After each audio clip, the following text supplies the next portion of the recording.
ॐ मूकं करोति वाचालं ॐ लङ्घयते गिरिं यत्कृपा तमहं वन्दे परमानन्दमाधवं परमानन्दमाधवम्। श्री शंकर शिक्षायतन वैदिक शोध संस्थान द्वारा समायोजित 7 दिवसीय राष्ट्रीय प्रत्यंत प्रस्थान मीमांसा कार्यशाला में आप सभी विद्वत जनों का हार्दिक अभिनंदन, स्वागत और प्रणाम। आज का जो यह विषय है वह है प्रत्यंत प्रस्थान मीमांसा। प्रत्यंत का अर्थ होता है दूर देश। समुद्र के माध्यम से दूर देश हम लोग जाएं या न जाएं, आज का विषय का यही विषय है। और आज शीर्षक के रूप में रखा है हम लोगों ने समुद्र यात्रा की पृष्ठभूमि। समुद्र यात्रा प्रत्यंत प्रस्थान में कैसे समुद्र यात्रा का वर्णन मिलता है, इस पर आज चर्चा होगी। मैं आज के वक्ता आदरणीय प्रोफेसर मीरा द्विवेदी मैडम का हार्दिक स्वागत, अभिनंदन और प्रणाम करता। आज हमारे मध्य विषय विशेषज्ञ के रूप में विद्यमान है आदरणीय प्रोफेसर धनंजय वासुदेव द्विवेदी जी। आप डॉक्टर श्यामा प्रसाद मुखर्जी विश्वविद्यालय रांची के संस्कृत विभाग में आचार्य हैं एवं कुल सचिव हैं। आपका मैं हार्दिक स्वागत, अभिनंदन और प्रणाम करता हूं। इस कार्यक्रम के अध्यक्ष आदरणीय शुक्ला सर हैं। मैं सर का भी हार्दिक स्वागत और अभिनंदन करता हूं। इस पटल पर उपस्थित सभी विद्वज्जनों का मैं हार्दिक स्वागत अभिनंदन करता हूं। आदरणीय उपाध्याय सर उपस्थित हैं और अन्य विद्वान भी यहाँ उपस्थित है। आप सभी का मैं हार्दिक स्वागत और अभिनंदन करता हूँ। हमारे मध्य मंगलाचरण के लिए श्री केंद्रीय संस्कृत विश्वविद्यालय के श्री रघुनाथ कीर्ति परिसर के वेद विभाग के आचार्य आदरणीय डॉक्टर दुर्गा शरण रथ जी विद्यमान है। आदरणीय रथ जी से मैं निवेदन करता हूँ कि वैदिक मंगलाचरण से इस कार्यक्रम को प्रारंभ करने की कृपा करें। आदरणीय रथ जी। श्री गुरुभ्यो नमः। हरि ओम। आब्रह्मन् ब्राह्मणो ब्रह्मवर्चसी जायताम राष्ट्रे राजन्यः शूर इषव्योतिव्याधीमः रथो जायताम् दोग्धे धेनुर्वोढा नासुसप्तिः पुरन्धरयोषाः जिष्णोरथेष्ठाः सभेयो युवास्य यजमानस्य वीरो जायताम् निकामे निकामे नः पर्जन्यो वर्षतु फलवत्यो न ओषधयः पच्यन्ताम् योगक्षेमो नः कल्पताम्। हरिः ओम्। बहुत बहुत आभार सर, आपने वैदिक मंगलाचरण से इस कार्यक्रम को प्रारंभ किया। आपके प्रति मैं धन्यवाद समर्पित करता हूँ।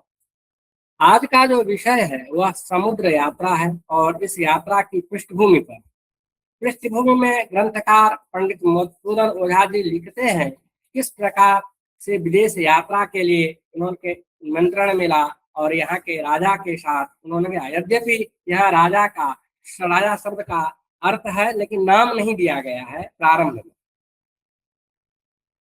उसकी बड़ी लंबी एक अच्छी गद्य शैली में यह प्रस्तुत है। उसके आगे लिखते हैं कि क्यों इस ग्रंथ की आवश्यकता है, क्या समुद्र यात्रा करने से क्या दोष हो सकता है। इस पर लिखते हैं कि तत्र तावत् एके प्रत्यवतिष्ठन्ते समुद्रयाने प्रत्यन्त देशं गतवतः त्रैवर्णिकस्य अवश्यं त्रेधा महापातक संबंधः संभाव्यते। जो समुद्र यात्रा करेंगे उनके 3 प्रकार के दोष हो सकते हैं। पहला जो दोष है उसको उन्होंने कहा कि समुद्र यात्रा निबंधन, समुद्र यात्रा जन्य दोष। दूसरा उन्होंने कहा कि प्रत्यंत देश गमन निबंधन, प्रत्यंत देश जो दूर देश, एक तो समुद्र में यात्रा आपने किया तजन्य दोष होगा, दूसरा दूर देश गए तजन्य दोष हुआ, और तीसरा कहे पतित संसर्ग निबंधन। जहां हम जाते हैं दूर देश में किसी के घर में उसके साथ जब संपर्क होता है, उसके जो गुण हैं और दोष है उसका भी संपर्क हो जाता है। तो आज के जो विषय में वक्ता हमारे मध्य विराजमान है, तो विषय को स्पष्ट करेंगे। मूल अवधारणा यही है कि यात्रा करने में 3 प्रकार के जो दोष है, इसी पर आज यह व्याख्यान केंद्रित है। हमें आशा है कि आप लोग इससे लाभान्वित होंगे। जो श्रोतृवृंद आज यहाँ उपस्थित है, आप सभी के प्रति मैं स्वागत वचन समर्पित करता हूँ बार बार। और व्याख्यान के लिए, पंक्तः पाठ के लिए आदरणीय प्रोफेसर धनंजय वासुदेव द्विवेदी जी से निवेदन करता हूँ कि आप अपने व्याख्यान से हमें उपस्थित करें। द्विवेदी जी डॉक्टर श्यामा प्रसाद मुखर्जी विश्वविद्यालय रांची में आचार्य हैं और संस्कृत के बड़े भारी विद्वान हैं। इनको राष्ट्रपति पुरस्कार भी प्राप्त हुआ है। आप भारत में आपकी ख्याति है, काव्य शास्त्र के मर्मज्ञ हैं। आपके श्रीमुख से यदि इसका पाठ होगा, हम लोगों को बड़ा उपकार होगा और हम लोगों को सौभाग्य का विषय है कि आप जैसे मनीषी ही इस विषय के ग्रंथ को खोल सकते हैं। आदरणीय द्विवेदी जी।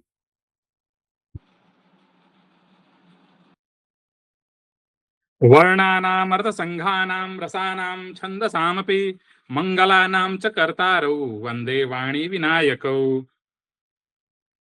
राष्ट्र निर्माण के सारस्वत यज्ञ के यशस्वी पुरोधा एवं आज के कार्यक्रम की अध्यक्षता कर रहे जवाहरलाल नेहरू विश्वविद्यालय के संस्कृत एवं प्राच्य विद्या अध्ययन संस्थान के आचार्य प्रोफेसर संतोष कुमार शुक्ल जी, शैक्षणिक अस्मिता की अनन्य संरक्षिका एवं आज के कार्यक्रम की मुख्य वक्त्री दिल्ली विश्वविद्यालय के संस्कृत विभाग की आचार्य प्रोफेसर मीरा द्विवेदी जी एवं उपस्थित विविध विद्या विभूषित विद्वत समवाय, श्री शंकर शिक्षायतन वैदिक शोध केंद्र द्वारा समायोजित 7 दिवसीय राष्ट्रीय प्रत्यंत प्रस्थान मीमांसा कार्यशाला के प्रथम दिवस पर आप सभी का हार्दिक अभिनंदन।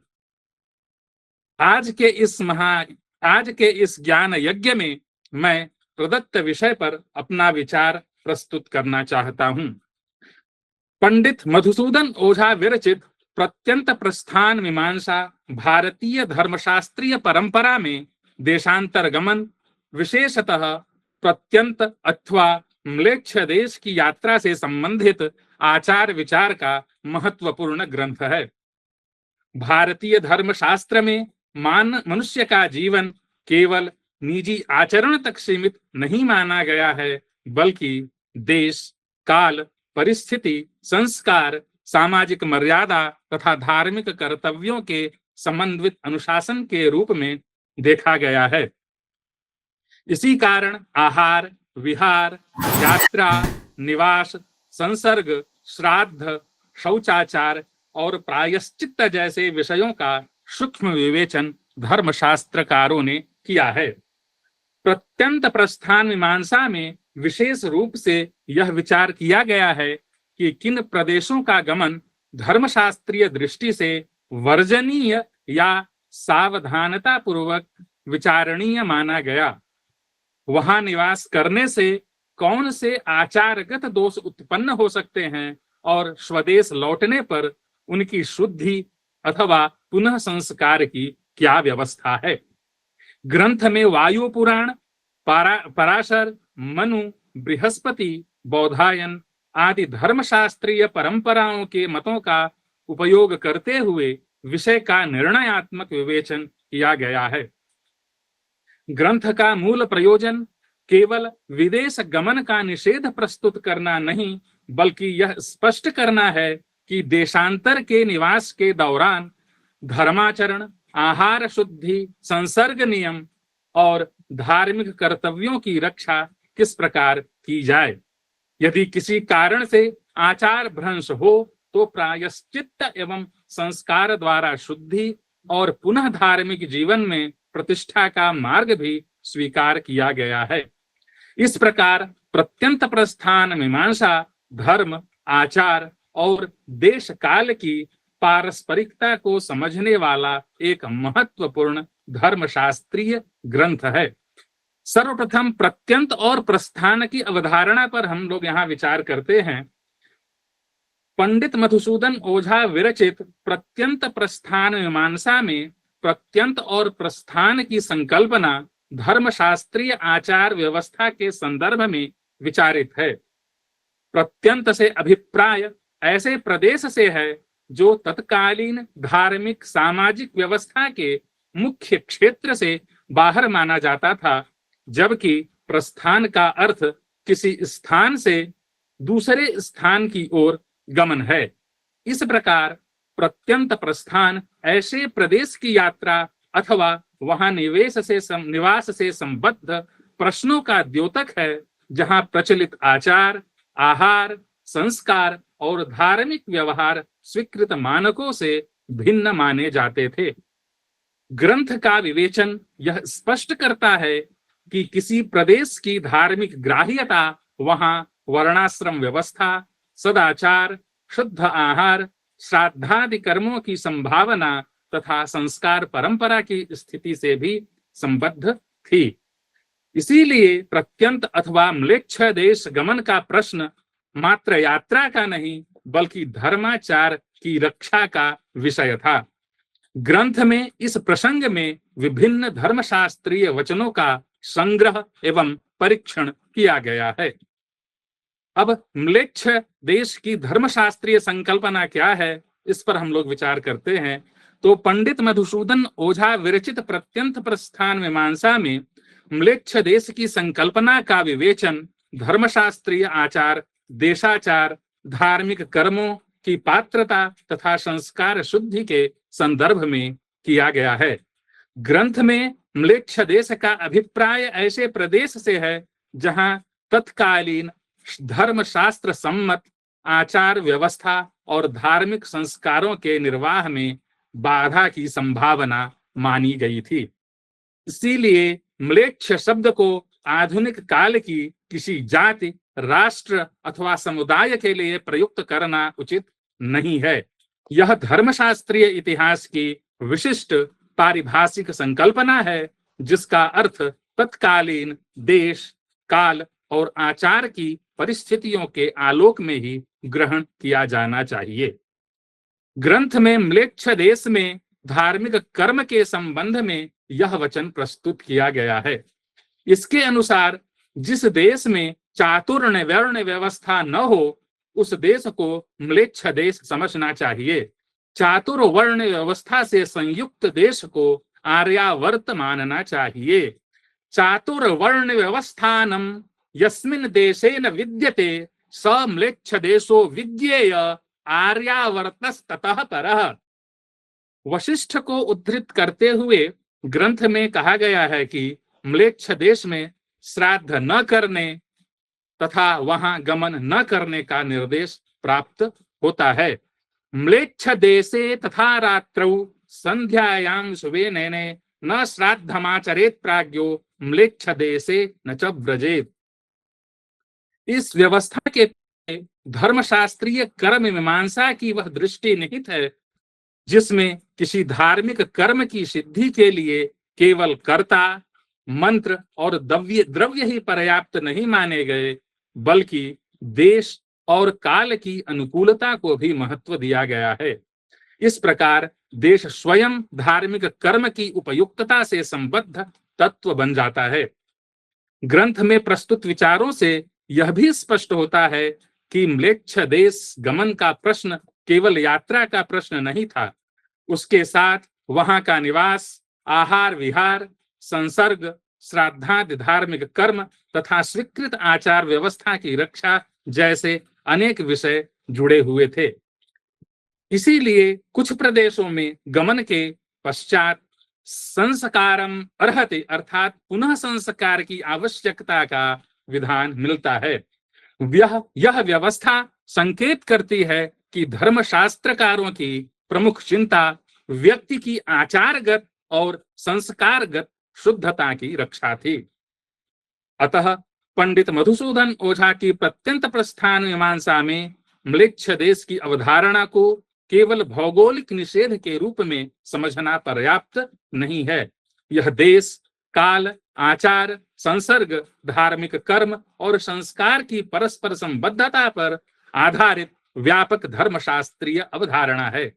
ग्रंथ में संकलित प्रमाण यह दर्शाते हैं कि तत्कालीन धर्मशास्त्रीय व्यवस्था में देश की उपयुक्तता का निर्धारण वहां धर्म सम्मत आचार एवं कर्मानुष्ठान की संभावना से जुड़ा हुआ था। इस प्रकार म्लेच्छ देश विमर्श वस्तुतः धर्माचार की सुरक्षा और धार्मिक जीवन की निरंतरता से संबंधित एक महत्वपूर्ण धर्मशास्त्रीय विमर्श के रूप में सामने आता है। अब देशाचार और धर्म। पंडित मधुसूदन ओझा विरचित प्रत्यंत प्रस्थान मीमांसा में देशाचार और धर्म का संबंध अत्यंत महत्वपूर्ण रूप में सामने आता है। भारतीय धर्मशास्त्रीय परंपरा में धर्म के व्यवहारिक स्वरूप को देश, काल और परिस्थितियों से संबद्ध माना गया है। किसी भी धार्मिक कर्म की सिद्धि केवल उसके विधान पर निर्भर नहीं करते, बल्कि जिस देश और सामाजिक परिवेश में उसका अनुष्ठान किया जा रहा है उसकी अनुकूलता भी विचारणीय होती है। इसी दृष्टि से प्रत्यंत अथवा म्लेच्छ देश में गमन और निवास से संबंधित धर्मशास्त्रीय व्यवस्थाओं को समझना आवश्यक है। ग्रंथ में उद्धृत वायु पुराणीय मत के विवेचन में ऐसे देश में श्राद्ध कर्म न करने का विधान प्रस्तुत किया गया है जहां वर्णाश्रम धर्म की व्यवस्था का अभाव हो। इससे स्पष्ट होता है कि देश की धर्मशास्त्रीय ग्राह्यता का संबंध केवल उसकी भौगोलिक स्थिति से नहीं, बल्कि वहां विद्यमान धर्माचार और कर्मानुष्ठान की परिस्थितियों से था। इसी संदर्भ में कहा गया है कि म्लेच्छ देश में रात्रि में, संध्या काल में और छत पर श्राद्ध नहीं करना चाहिए। म्लेच्छ देशे तथा रात्रौ संध्यायोश्च विशेषतः न श्राद्धमाचरेत् प्राज्ञो म्लेच्छ देशे न च व्रजेत्। पंडित मधुसूदन ओझा द्वारा प्रस्तुत प्रमाणों से यह संकेत मिलता है कि प्रत्यंत गमन संबंधी चिंता का मूल कारण मात्र दूरी अथवा सीमा का अतिक्रमण नहीं था। मुख्य प्रश्न यह था कि दूसरे देश में जाकर व्यक्ति अपने स्वीकृत शौचाचार, संस्कार तथा धार्मिक कर्तव्यों का पालन किस सीमा तक कर सकता है। इस प्रकार प्रत्यंत प्रस्थान मीमांसा में देशाचार धर्म के व्यवहारिक स्वरूप को एक महत्वपूर्ण आधार बनकर उपस्थित होता है और देश, आचार तथा धार्मिक कर्म के पारस्परिक संबंध को रेखांकित करता है। अब विदेश गमन और पतितत्व का प्रश्न। पंडित मधुसूदन ओझा विरचित प्रत्यंत प्रस्थान मीमांसा में विदेश गमन के प्रसंग में सर्वाधिक विचारणीय प्रश्नों में एक यह है कि प्रत्यंत अथवा म्लेच्छ देश में जाने मात्र से व्यक्ति पतित माना जाए अथवा पतितत्व का वास्तविक कारण वहां रहकर निषिद्ध आचार, आहार और संसर्ग में प्रवृत्त होना है। ग्रंथ में संग्रहित विभिन्न धर्मशास्त्रीय प्रमाणों के अवलोकन से ज्ञात होता है कि इस विषय में एक ही प्रकार का मत प्रस्तुत नहीं किया गया है। कहीं म्लेच्छ देश गमन का प्रत्यक्ष निषेध मिलता है तो कहीं वहां निवास के फलस्वरूप होने वाले आचार भ्रंश और संसर्ग को दोष का प्रमुख कारण माना गया है। जहां निषिद्ध पेय का पान किया जावे, अभक्ष्य का भक्षण किया जावे, अगम्य नारी से गमन किया जावे, उस देश में नहीं जाना चाहिए। यत्र पानम अपेयस्य देशे अभक्ष्यस्य भक्षणम अगम्यागामिता यत्र स देशम परिवर्जयेत्। शंख, विष्णु, पराशर, वशिष्ठ आदि के वचनों के अनुसार म्लेच्छ देशों की यात्रा का निषेध किया गया है। धर्मशास्त्रों में विहित अनुष्ठान न करना, निंदित कर्म का सेवन करने से और इंद्रियों को वश में न रखने से मनुष्य पतित हो जाता है। इन वचनों के अनुसार विदेश गमन करने वाला अवश्य ही पतित हो जाता है। म्लेच्छ देश में गया हुआ व्यक्ति पतित जनों के संसर्ग से अवश्य ही पतित होकर प्रायश्चित्त का भागी बनता है। म्लेच्छ देशम गतवतो अवश्यमेव पतित संसर्गितया प्रतिसिद्धानां केषांश्चित् उपभोग्य जातानां उपसंग्रहणं भवत्यसदनुष्ठान निबंधनः प्रत्यवायः प्रसज्जते। पतित माने गए व्यक्तियों के साथ दीर्घ काल तक रहने और उनके आचार व्यवहार में सम्मिलित होने पर संसर्गकर्ता के लिए भी दोष तथा प्रायश्चित्त की स्थिति उत्पन्न होने का उल्लेख प्राप्त होता है। अतः प्रत्यंत प्रस्थान मीमांसा के आधार पर विदेश गमन और पतितत्व के प्रश्न को 3 परस्पर संबद्ध स्तरों पर समझा जा सकता है: देश दोष, संसर्ग दोष और आचार दोष। इनमें केवल स्थान परिवर्तन ही नहीं बल्कि उस स्थान पर निवास के फलस्वरूप धर्म सम्मत आचार में उत्पन्न व्यवधान भी महत्वपूर्ण है। इस प्रकार पंडित मधुसूदन ओझा का विवेचन प्रत्यंत प्रस्थान को मात्र यात्रा का प्रश्न न बनाकर आचार शुद्धि, संसर्ग और धार्मिक मर्यादा की रक्षा से संबद्ध व्यापक धर्मशास्त्रीय विषय के रूप में प्रस्तुत करता है। अब आहार शुद्धि का प्रश्न। आहार शुद्धि का प्रश्न विदेश गमन के प्रसंग में विशेष महत्व रखता है। इसीलिए ग्रंथ में भोजन, उच्छिष्ट, सहभोजन तथा अभक्ष्य पदार्थों से संबंधित आचार विधानों का उल्लेख मिलता है।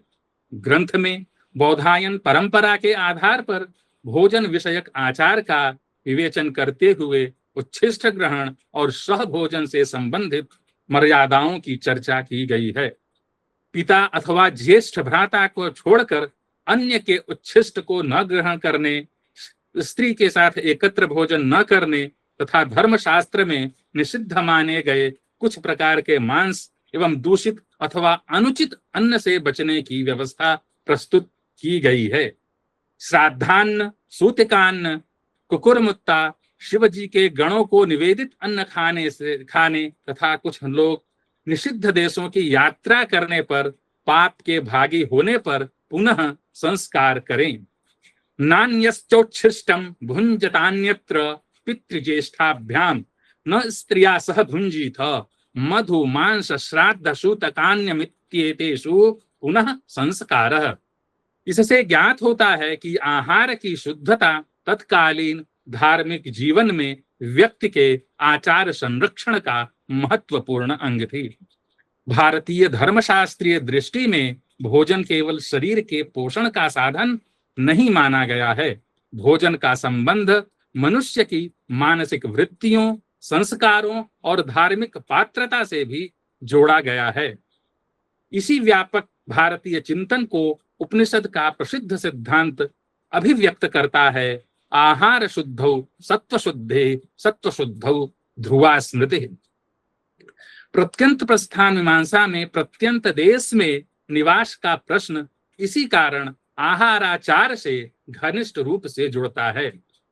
अपरिचित देश में व्यक्ति को ऐसा भोजन, सहभोजन अथवा संसर्ग प्राप्त हो सकता था जिसे तत्कालीन धर्मशास्त्रीय व्यवस्था उसके स्वीकृत आचार के अनुकूल नहीं मानती थी।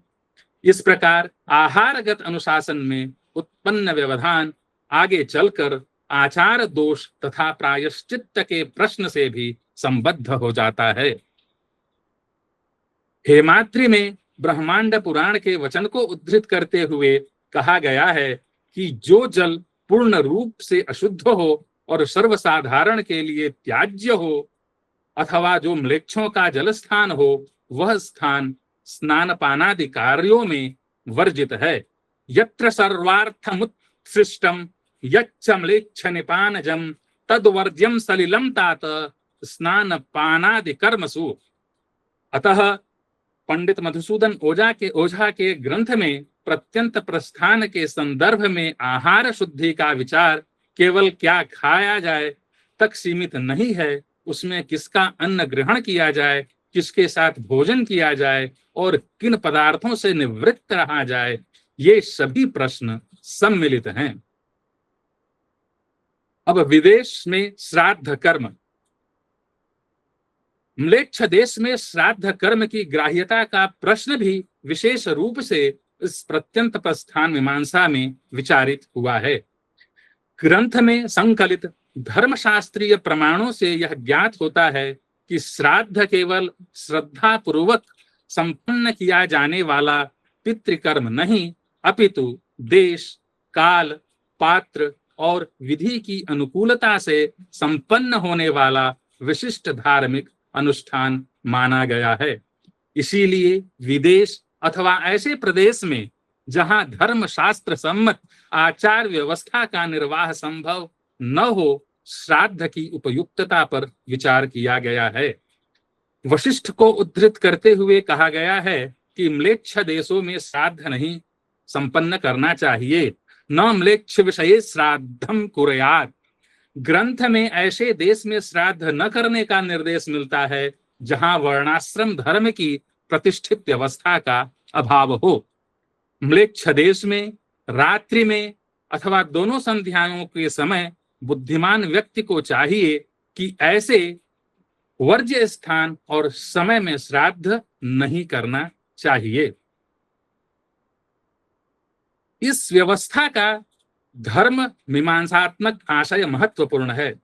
श्राद्ध कर्म में केवल कर्ता की श्रद्धा ही पर्याप्त नहीं मानी गई, बल्कि उसके विधि पूर्वक संपादन के लिए उपयुक्त देश, काल, द्रव्य, पात्र और आचार की भी अपेक्षा रहती है। इनमें से किसी आवश्यक तत्व की अनुपलब्धता कर्म की शास्त्रीय ग्राह्यता को प्रभावित कर सकती है। अतः प्रत्यंत प्रदेश में श्राद्ध कर्म का निषेध वस्तुतः कर्म के विधि सम्मत स्वरूप की रक्षा से जुड़ा दिखाई देता है। अब संसर्ग दोष की अवधारणा। पंडित मधुसूदन ओझा विरचित प्रत्यंत प्रस्थान मीमांसा में म्लेच्छ देश में निवास के प्रसंग में संसर्ग का प्रश्न विशेष रूप से विवेचित है। ग्रंथ में संकलित धर्मशास्त्रीय प्रमाणों से यह स्पष्ट होता है कि तत्कालीन आचार व्यवस्था में व्यक्ति की शुद्धता केवल उसके व्यक्तिगत कर्मों से ही निर्धारित नहीं होती थी, बल्कि उसके निकट संपर्क, सहवास, भोजन तथा व्यवहार को भी विचार का विषय माना जाता था। इसी कारण विदेश गमन के विवेचन में संसर्ग दोष और उससे उत्पन्न प्रायश्चित्त की चर्चा स्वाभाविक रूप से सामने आती है।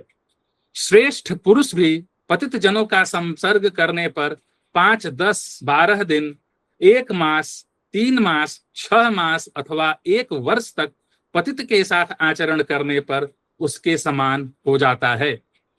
मिताक्षरा के अनुसार 1 वर्ष तक पतित के साथ आचरण, भोजन तथा शयन आदि करने पर वह पूर्ण रूप से पतित हो जाता है। संसर्गमाचरन् विप्रः पतितादिष्वकामतः पंचाहं वा दशाहं वा द्वादशाहं मथापि वा मासार्धं मासमेकं वा मासत्रयमथापि वा अब्दार्धमेकम् एकमब्दं वा भवेद्ऊर्ध्वं तु तत्समः। ग्रंथ में संसर्ग को केवल सामान्य सामाजिक संपर्क के अर्थ में ग्रहण नहीं किया गया है। एक साथ भोजन करना, एक ही पात्र से व्यवहार, निकट सहवास, शयन, आसन तथा निरंतर साथ रहने जैसी स्थितियां संसर्ग की गहनता को व्यक्त करती हैं। आधार ग्रंथ में बृहस्पति आदि प्रमाणों के माध्यम से इस प्रकार के संसर्ग का उल्लेख किया गया है। ग्रंथ में कहा गया है कि जो म्लेच्छों की बस्ती में निवास करता है तथा उनका पक्ष करता है वह पापी होता है। म्लेच्छवासे तथा पक्षे यो वर्तेत स पातकी। यहाँ एक महत्वपूर्ण धर्मशास्त्रीय धारणा दिखाई देती है। आचार केवल व्यक्तिगत नहीं है, संसर्गजन्य भी होता है। व्यक्ति जिस सामाजिक वातावरण में दीर्घकाल तक रहता है, वहां के आहार, व्यवहार और आचार का प्रभाव उसके जीवन पर पड़ना स्वाभाविक है। प्रत्यंत प्रस्थान के संदर्भ में यह प्रश्न और अधिक महत्वपूर्ण हो जाता है, क्योंकि भिन्न आचार वाले प्रदेश में दीर्घकालिक निवास से वहां प्रचलित व्यवहार में सहभागिता की संभावना बढ़ जाती है। इसी भाव को व्यापक नैतिक अर्थ में इस सूत्र द्वारा समझा जा सकता है। संसर्गजा दोष गुणाः भवन्ति। अतः पंडित मधुसूदन ओझा के ग्रंथ में पराशर का पतित संसर्ग विवेचन इस तथ्य को रेखांकित करता है कि दीर्घकालिक संगति व्यक्ति के आचार और संस्कार को प्रभावित करती है। विदेश अथवा अपरिचित आचार वाले प्रदेश में दीर्घकालीन निवास के कारण व्यक्ति को वहां के भोजन व्यवहार में सहभागी होना पड़ सकता था। ऐसी स्थिति में धर्मशास्त्रकारों की चिंता केवल विदेश में रहने की नहीं, बल्कि उस निवास के फलस्वरूप स्वीकृत आचार में होने वाले परिवर्तन की थी। अब मनु और सुमंतु के कतिपय मतों का जो उल्लेख किया गया है उसका भी हम लोग विचार करेंगे। तो प्रत्यंत प्रस्थान मीमांसा में प्रत्यंत और म्लेच्छ देश में निवास से उत्पन्न आचार दोषों की मीमांसा करते हुए मनु और सुमंतु के मत का उल्लेख महत्वपूर्ण रूप से किया गया है। ग्रंथ में मनु सुमंतु के नाम से उद्धृत वचन में निषिद्ध स्त्री संसर्ग, भोजन तथा वस्तु ग्रहण आदि का उल्लेख मिलता है। मनु सुमंतु के मत को प्रस्तुत करके पंडित मधुसूदन ओझा ने प्रत्यंत प्रस्थान के प्रश्न को अत्यंत सूक्ष्म बना दिया है। यहाँ केवल कहाँ गया और किससे संसर्ग हुआ यही निर्णायक नहीं है, बल्कि किस ज्ञान, इच्छा और परिस्थिति में आचरण किया गया यह भी महत्वपूर्ण है। अतः ग्रंथगत दृष्टि में ज्ञान अज्ञान का भेद दोष निर्णय और उसके अनुरूप प्रायश्चित्त विचार का महत्वपूर्ण आधार बनकर सामने आता है। अब बृहस्पति का मत जहां निषिद्ध संसर्ग को लेकर के प्रस्तुत किया गया है, अब उसका विवेचन हम लोग करते हैं। तो जो ग्रंथ प्रत्यंत प्रस्थान मीमांसा है उसमें म्लेच्छ देश में निवास से संबंधित धर्मशास्त्रीय प्रश्नों के विवेचन में बृहस्पति का मत विशेष रूप से उल्लेखनीय है। यहाँ विदेश गमन को केवल एक स्थान से दूसरे स्थान तक पहुंचने की क्रिया के रूप में नहीं देखा गया, बल्कि उसके परिणाम स्वरूप उत्पन्न होने वाले सहवास, सहभोजन एवं व्यवहारगत संपर्क को भी धर्मशास्त्रीय परीक्षण का विषय बनाया गया है। बृहस्पति के आधार पर प्रस्तुत विवेचन में ऐसे अनेक व्यवहारों का उल्लेख है जिन्हें तत्कालीन धर्मशास्त्रीय व्यवस्था में संसर्ग का कारण माना गया। ग्रंथ में एक शैया अथवा आसन का प्रयोग, पात्र संसर्ग, सहभोजन, यान तथा शयन आदि को संसर्ग के विभिन्न रूपों के अंतर्गत विचारित किया गया है। इससे स्पष्ट होता है कि संसर्ग का आशय केवल किसी व्यक्ति के समीप उपस्थित होना ही नहीं था। दैनिक जीवन के ऐसे व्यवहार जिनमें पारस्परिक निकटता अथवा एक दूसरे के आचार में सहभागिता होती थी, संसर्ग विचार के अंतर्गत आते थे। इसीलिए भोजन, पात्र, शैया जैसे विषय धर्मशास्त्रीय शुद्धि की दृष्टि से महत्वपूर्ण माने गए। बृहस्पति के मत की प्रासंगिकता इस प्रसंग में और बढ़ जाती है। किसी दूरवर्ती अथवा भिन्न आचार वाले प्रदेश में दीर्घकाल तक निवास करने वाला व्यक्ति स्वाभाविक रूप से वहां के निवासियों के साथ भोजन, आवास, यात्रा तथा अन्य दैनिक व्यवहारों में सहभागी हो सकता था। अतः धर्मशास्त्रकारों के सामने प्रश्न केवल यह नहीं था कि व्यक्ति किस देश में गया, बल्कि यह भी था कि वहां रहते हुए उसने किस प्रकार का संसर्ग और आचार ग्रहण किया। अतः बृहस्पति का मत प्रत्यंत प्रस्थान मीमांसा में इस सिद्धांत को रेखांकित करता है कि धर्मशास्त्रीय दृष्टि से व्यक्ति की आचारगत स्थिति के निर्धारण में उसके भोजन, पात्र, शयन, यान और सहवास जन्य संसर्ग का भी महत्व है। इस प्रकार निषिद्ध संसर्ग का विचार प्रत्यंत प्रस्थान की व्यापक मीमांसा में आचार शुद्धि और धार्मिक मर्यादा की रक्षा से संबद्ध महत्वपूर्ण पक्ष के रूप में उपस्थित होता है। अब प्रायश्चित्त की आवश्यकता। प्रत्यंत प्रस्थान मीमांसा में प्रत्यंत अथवा म्लेच्छ गमन से संबद्ध निषेधों के साथ साथ उनसे उत्पन्न दोषों के निवारण की व्यवस्था पर भी विचार किया गया है। यदि प्रत्यंत प्रदेश में गमन, वहां निवास, निषिद्ध आहार अथवा संसर्ग के कारण व्यक्ति की धर्मशास्त्रीय आचार शुद्धि प्रभावित होती है, तो स्वाभाविक प्रश्न उत्पन्न होता है कि वह पुनः शुद्धि अथवा धार्मिक पात्रता किस प्रकार प्राप्त करे। इस संदर्भ में ग्रंथ में संस्कार तथा प्रायश्चित्त की व्यवस्था विशेष महत्व रखती है। ग्रंथ के आरंभिक भाग में कुछ प्रदेशों के गमन के पश्चात संस्कार की आवश्यकता का उल्लेख करते हुए कहा गया है, गत्वा संस्कारम अर्हति। इस वचन में प्रयुक्त गत्वा संस्कार मर्हति यह पद जो है वह विशेष रूप से विचारणीय है। इसका आशय यह है कि निर्दिष्ट प्रदेशों में गमन करने के पश्चात व्यक्ति संस्कार का अधिकारी अथवा अपेक्षी होता है। इससे ग्रंथगत व्यवस्था का एक महत्वपूर्ण पक्ष उद्घाटित होता है। धर्मशास्त्र केवल निषेध प्रस्तुत करके व्यक्ति को स्थायी रूप से धार्मिक जीवन से पृथक नहीं करता, बल्कि दोष उत्पन्न होने की स्थिति में उसके निवारण और पुनः संस्कार का मार्ग भी प्रस्तुत करता है। प्रायश्चित्त की आवश्यकता को ग्रंथ में वर्णित संसर्ग दोष के संदर्भ में भी समझा जा सकता है। पराशरादि के मतों के विवेचन में संसर्ग की अवधि और उसकी गहनता को महत्व दिया गया है। इससे यह संकेत प्राप्त होता है कि दोष का निर्णय सभी परिस्थितियों में एक समान नहीं था। संसर्ग तथा आचार की प्रकृति के अनुसार शुद्धि की आवश्यकता का विचार किया जाता था। इस दृष्टि से प्रायश्चित्त का प्रयोजन केवल दंड मानना उचित नहीं होगा।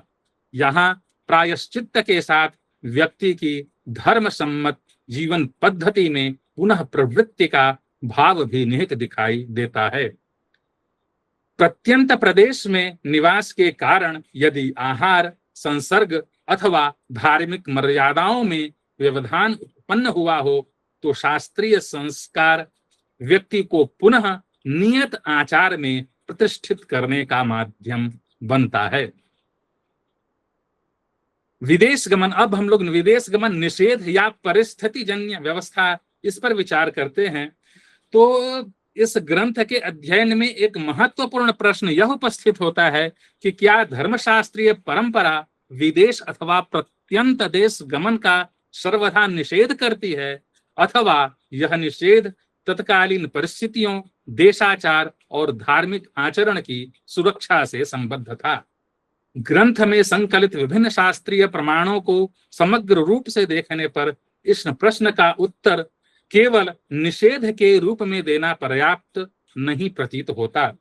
ग्रंथ में एक ओर म्लेच्छ देश गमन के प्रति स्पष्ट निषेधात्मक विधान मिलते हैं, वहीं दूसरी ओर ऐसे प्रदेशों में गमन के पश्चात संस्कार, संसर्ग दोष और उसके परिहार की व्यवस्था भी प्रस्तुत की गई है। पंडित मधुसूदन ओझा का ग्रंथ विदेश गमन के प्रश्न को केवल गमन तक सीमित नहीं रखता, उसके साथ देश, संसर्ग, आचार और पुनः संस्कार के प्रश्नों को भी जोड़ता है।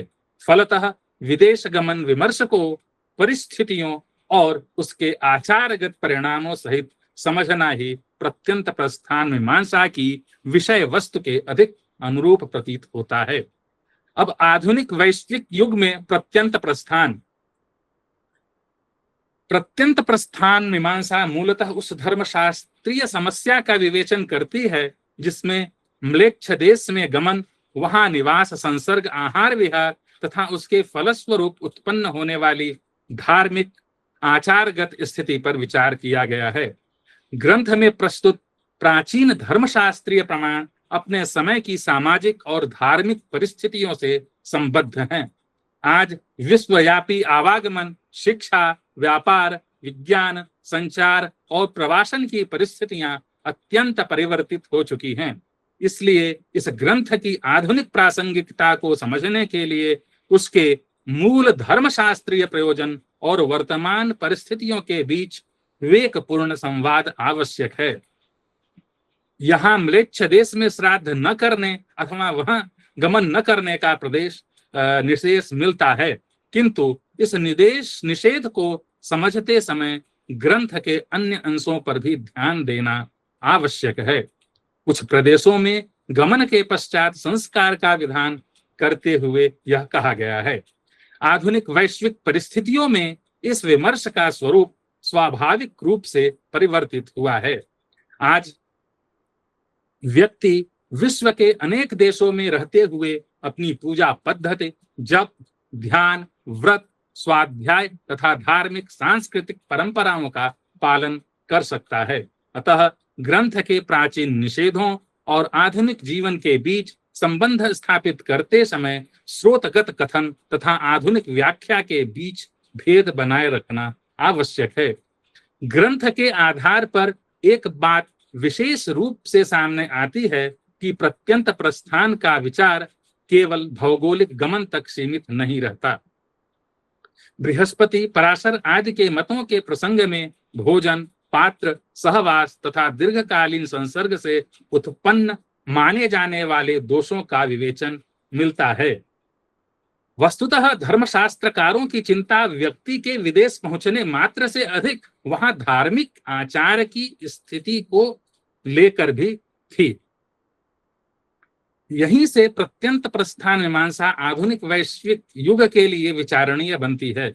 यदि प्राचीन व्यवस्था की मूल चिंता आचार और संस्कार की रक्षा थी, तो आधुनिक विमर्श का महत्वपूर्ण प्रश्न केवल व्यक्ति कहाँ गया नहीं, बल्कि वहां जाकर उसका आचरण कैसा रहा भी होना चाहिए। आज विदेश गमन शिक्षा, शोध, चिकित्सा, व्यापार, रोजगार, राजकीय दायित्व और अंतरराष्ट्रीय संवाद जैसे अनेक प्रयोजनों से होता है। ऐसी परिस्थितियों में प्रत्यंत प्रस्थान मीमांसा का अध्ययन हमें यह समझने की प्रेरणा देता है कि परिवर्तित परिवेश में भी व्यक्ति अपने सदाचार, शुचिता, संयम, धार्मिक अनुशासन और सांस्कृतिक आत्मबोध को किस प्रकार सुरक्षित रख सकता है। प्रत्यंत प्रस्थान मीमांसा का अध्ययन यह संकेत करता है कि प्रत्यंत अथवा म्लेच्छ देश गमन के संबंध में धर्मशास्त्रीय प्रश्न सबसे महत्वपूर्ण यह था कि धर्म सम्मत आचार की रक्षा कैसे की जाए। चूंकि भारतीय धर्मशास्त्रीय परंपरा में आचार को धर्म का अत्यंत महत्वपूर्ण आधार माना गया है, कहा गया है आचारः परमो धर्मः। इसी प्रकार मनुस्मृति में धर्म के आधारों का उल्लेख करते हुए कहा गया है वेदः स्मृतिः सदाचारः स्वस्य च प्रियमात्मनः एतत् चतुर्विधं प्राहुः साक्षात् धर्मस्य लक्षणम्। इन वचनों को यहाँ धर्मशास्त्रीय पृष्ठभूमि में ग्रहण करना चाहिए। आचार संरक्षण का दूसरा महत्वपूर्ण पक्ष आहार शुद्धि है। प्रत्यंत प्रस्थान मीमांसा में इन बिंदुओं पर विशेष रूप से विचार किया गया है। आधुनिक परिप्रेक्ष्य में हमें यह देखना आवश्यक है कि मनुष्य स्वदेश में हो अथवा विदेश में सत्य, शुचिता, संयम, कर्तव्य परायणता और सदाचार जैसे मूल्यों की रक्षा किस प्रकार की जाए। ग्रंथ से प्रत्यक्षतः इतना अवश्य स्पष्ट होता है कि प्रत्यंत प्रस्थान का धर्मशास्त्रीय मूल्यांकन वहां उत्पन्न होने वाले आहार, संसर्ग और संस्कारगत परिणामों से गहराई से जुड़ा हुआ है। पंडित मधुसूदन ओझा विरचित प्रत्यंत प्रस्थान मीमांसा का अध्ययन इस राष्ट्रीय कार्यशाला की दृष्टि से अत्यंत महत्वपूर्ण है, क्योंकि यह ग्रंथ केवल प्रत्यंत अथवा म्लेच्छ गमन के निषेध का संकलन नहीं है, बल्कि देश, आचार, संसर्ग, आहार, धार्मिक कर्म, पतितत्व तथा पुनः संस्कार जैसे अनेक धर्मशास्त्रीय प्रश्न एक साथ विचार के केंद्र में लाता है। उपलब्ध ग्रंथांश में विभिन्न स्मृति, पुराण परंपराओं के प्रमाणों के माध्यम से इन प्रश्नों पर विचार किया गया है।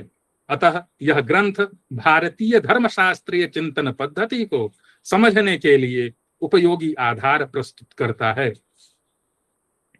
दूसरा महत्वपूर्ण विषय म्लेच्छ और प्रत्यंत की ऐतिहासिक अर्थवत्ता है। इन शब्दों को आधुनिक जातीय, राष्ट्रीय अथवा सामाजिक श्रेणियों पर आरोपित करने के स्थान पर तत्कालीन धर्मशास्त्रीय शब्दावली के रूप में समझना आवश्यक है। यह वचन देश और धार्मिक कर्म के पारस्परिक संबंध को सामने लाता है। राष्ट्रीय कार्यशाला में इस पर विचार किया जा सकता है कि इस प्रकार के निषेधों के पीछे केवल भौगोलिक दूरी थी अथवा धर्म सम्मत आचार और कर्मानुष्ठान की रक्षा भी प्रमुख कारण थी। तीसरा विचारणीय पक्ष विदेश गमन और आचार संरक्षण का संबंध है। ग्रंथ में आहार, उच्छिष्ट और भोजन संबंधी मर्यादाओं का विवेचन मिलता है। इसी प्रकार बृहस्पति, पराशर आदि मतों के प्रसंग में पात्र, सहभोजन, शयन, सहवास तथा संसर्ग की अवधि जैसे प्रश्न सामने आते हैं। चौथा महत्वपूर्ण विषय निषेध और पुनः संस्कार का संबंध है। एक ओर ग्रंथ म्लेच्छ देश में न जाने का निर्देश प्रस्तुत करता है, दूसरी ओर कुछ प्रदेशों में गमन के पश्चात संस्कारम अर्हति कहकर संस्कार का मार्ग भी बताता है। यह धर्मशास्त्रीय दृष्टि से अत्यंत महत्वपूर्ण है। इससे निषेध, दोष और दोष परिहार के बीच संबंध पर विचार करने का अवसर मिलता है। पांचवा पक्ष देश, काल और परिस्थिति के अनुसार धर्म निर्णय की पद्धति से संबंधित है। उपलब्ध ग्रंथांश में आधुनिक परिस्थितियों के लिए कोई प्रत्यक्ष निर्णय तो नहीं दिया गया है, अतः वर्तमान वैश्विक युग के प्रश्नों का उत्तर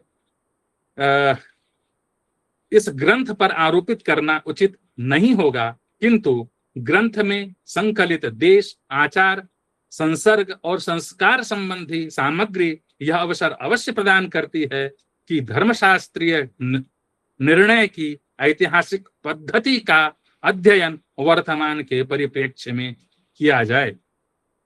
इसी कारण प्रत्यंत प्रस्थान मीमांसा भारतीय ज्ञान परंपरा के अंतर विषयक अध्ययन के लिए विशेष रूप से उपयोगी है। संस्कृत और धर्मशास्त्र के अध्येता इसमें मूल शास्त्रीय प्रमाणों तथा उनकी व्याख्या का अध्ययन कर सकते हैं। इतिहास के विद्वान धर्मशास्त्रीय भूगोल की ऐतिहासिकता पर विचार कर सकते हैं। समाज शास्त्री संसर्ग, भोजन और सामाजिक आचार की तत्कालीन अवधारणाओं की परीक्षण कर सकते हैं। वहीं विधि और भारतीय ज्ञान परंपरा के अध्येता प्राचीन नियमों तथा परिवर्तित सामाजिक परिस्थितियों के बीच संबंध का अध्ययन कर सकते हैं।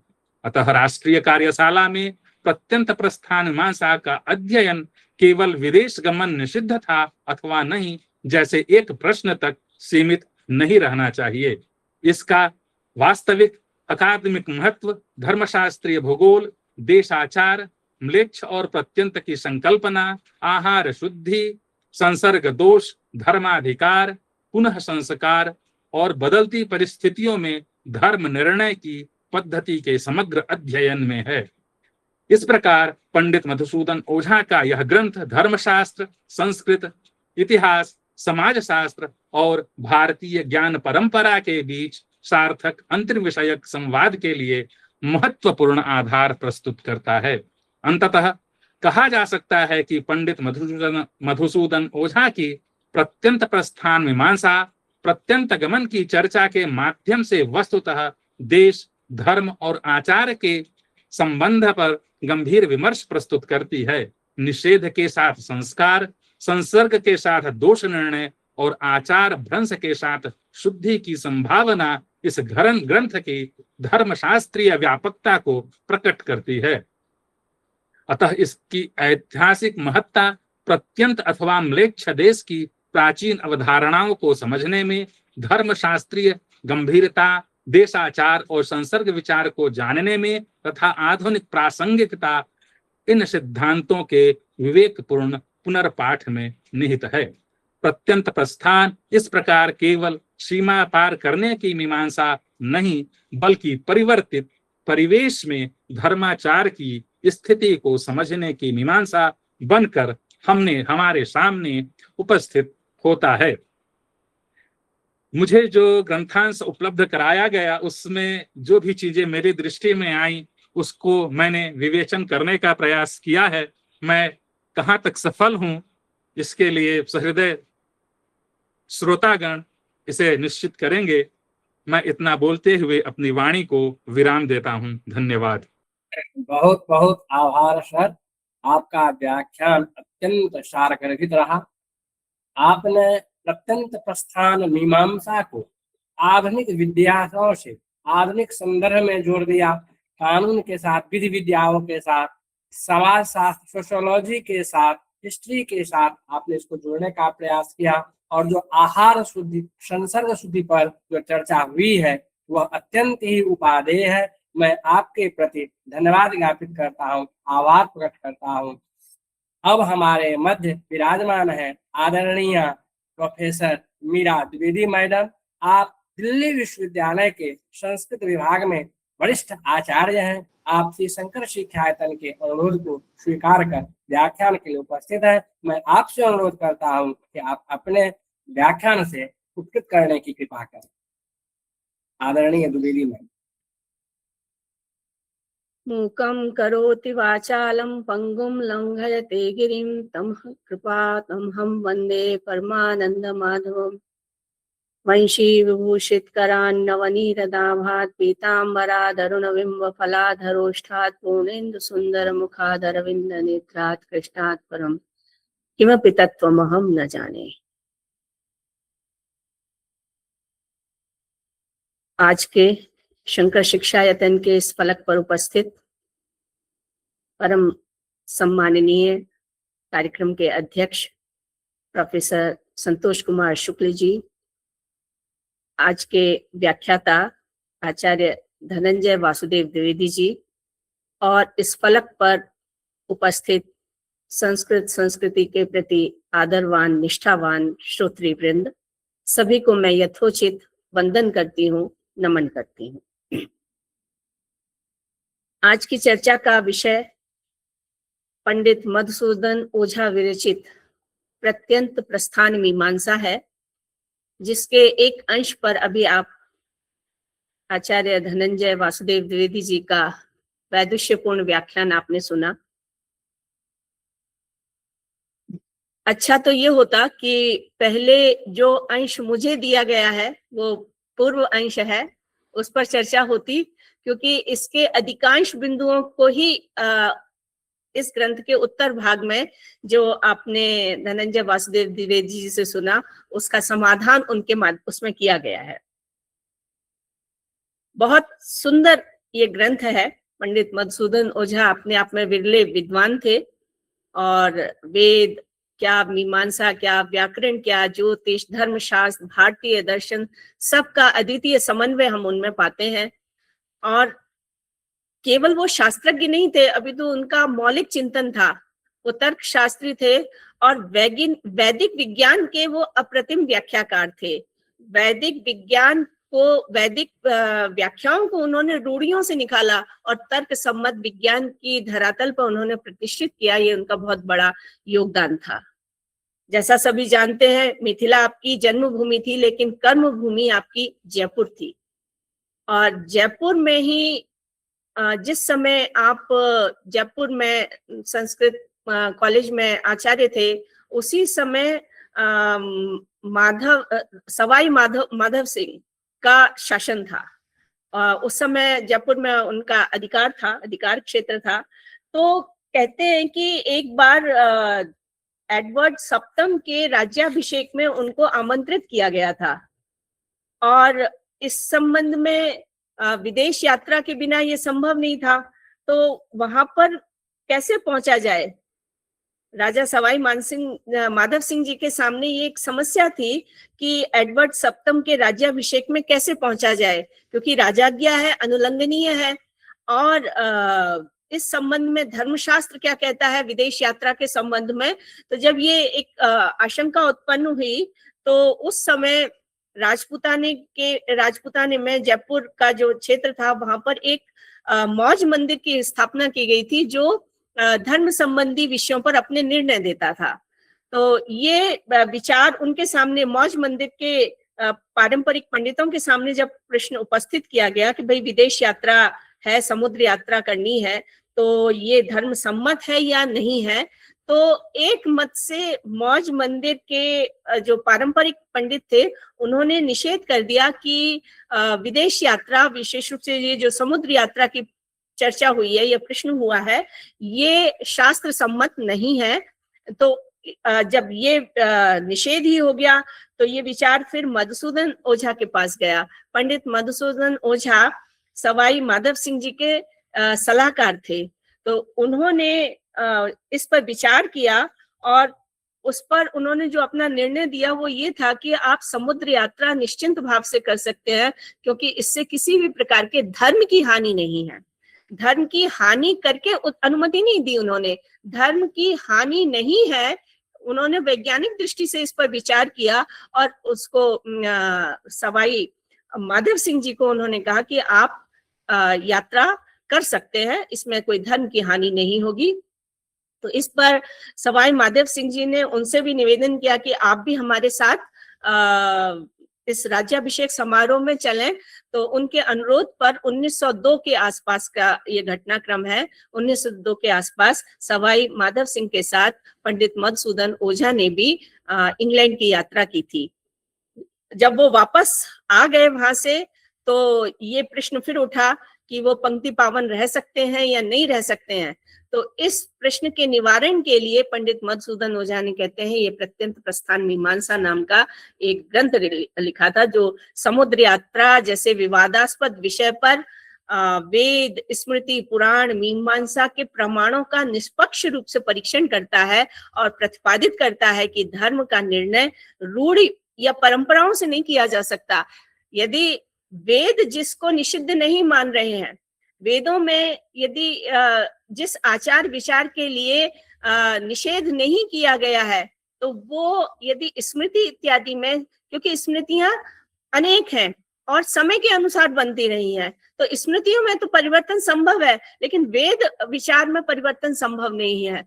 तो उस अकाट्य प्रमाण को आधार बनाकर उन्होंने ये प्रमाणित किया कि प्रत्यंत प्रस्थान मीमांसा के अंतर्गत वो सारे विषय उठाए, वो सारी जिज्ञासाएं उठाई जो समुद्र यात्रा पर आक्षेप लग सकते थे, और फिर उनका क्रमशः एक एक कर समाधान प्रस्तुत किया। तो मुझे जो अंश दिया है वो आरंभिक वाला अंश है।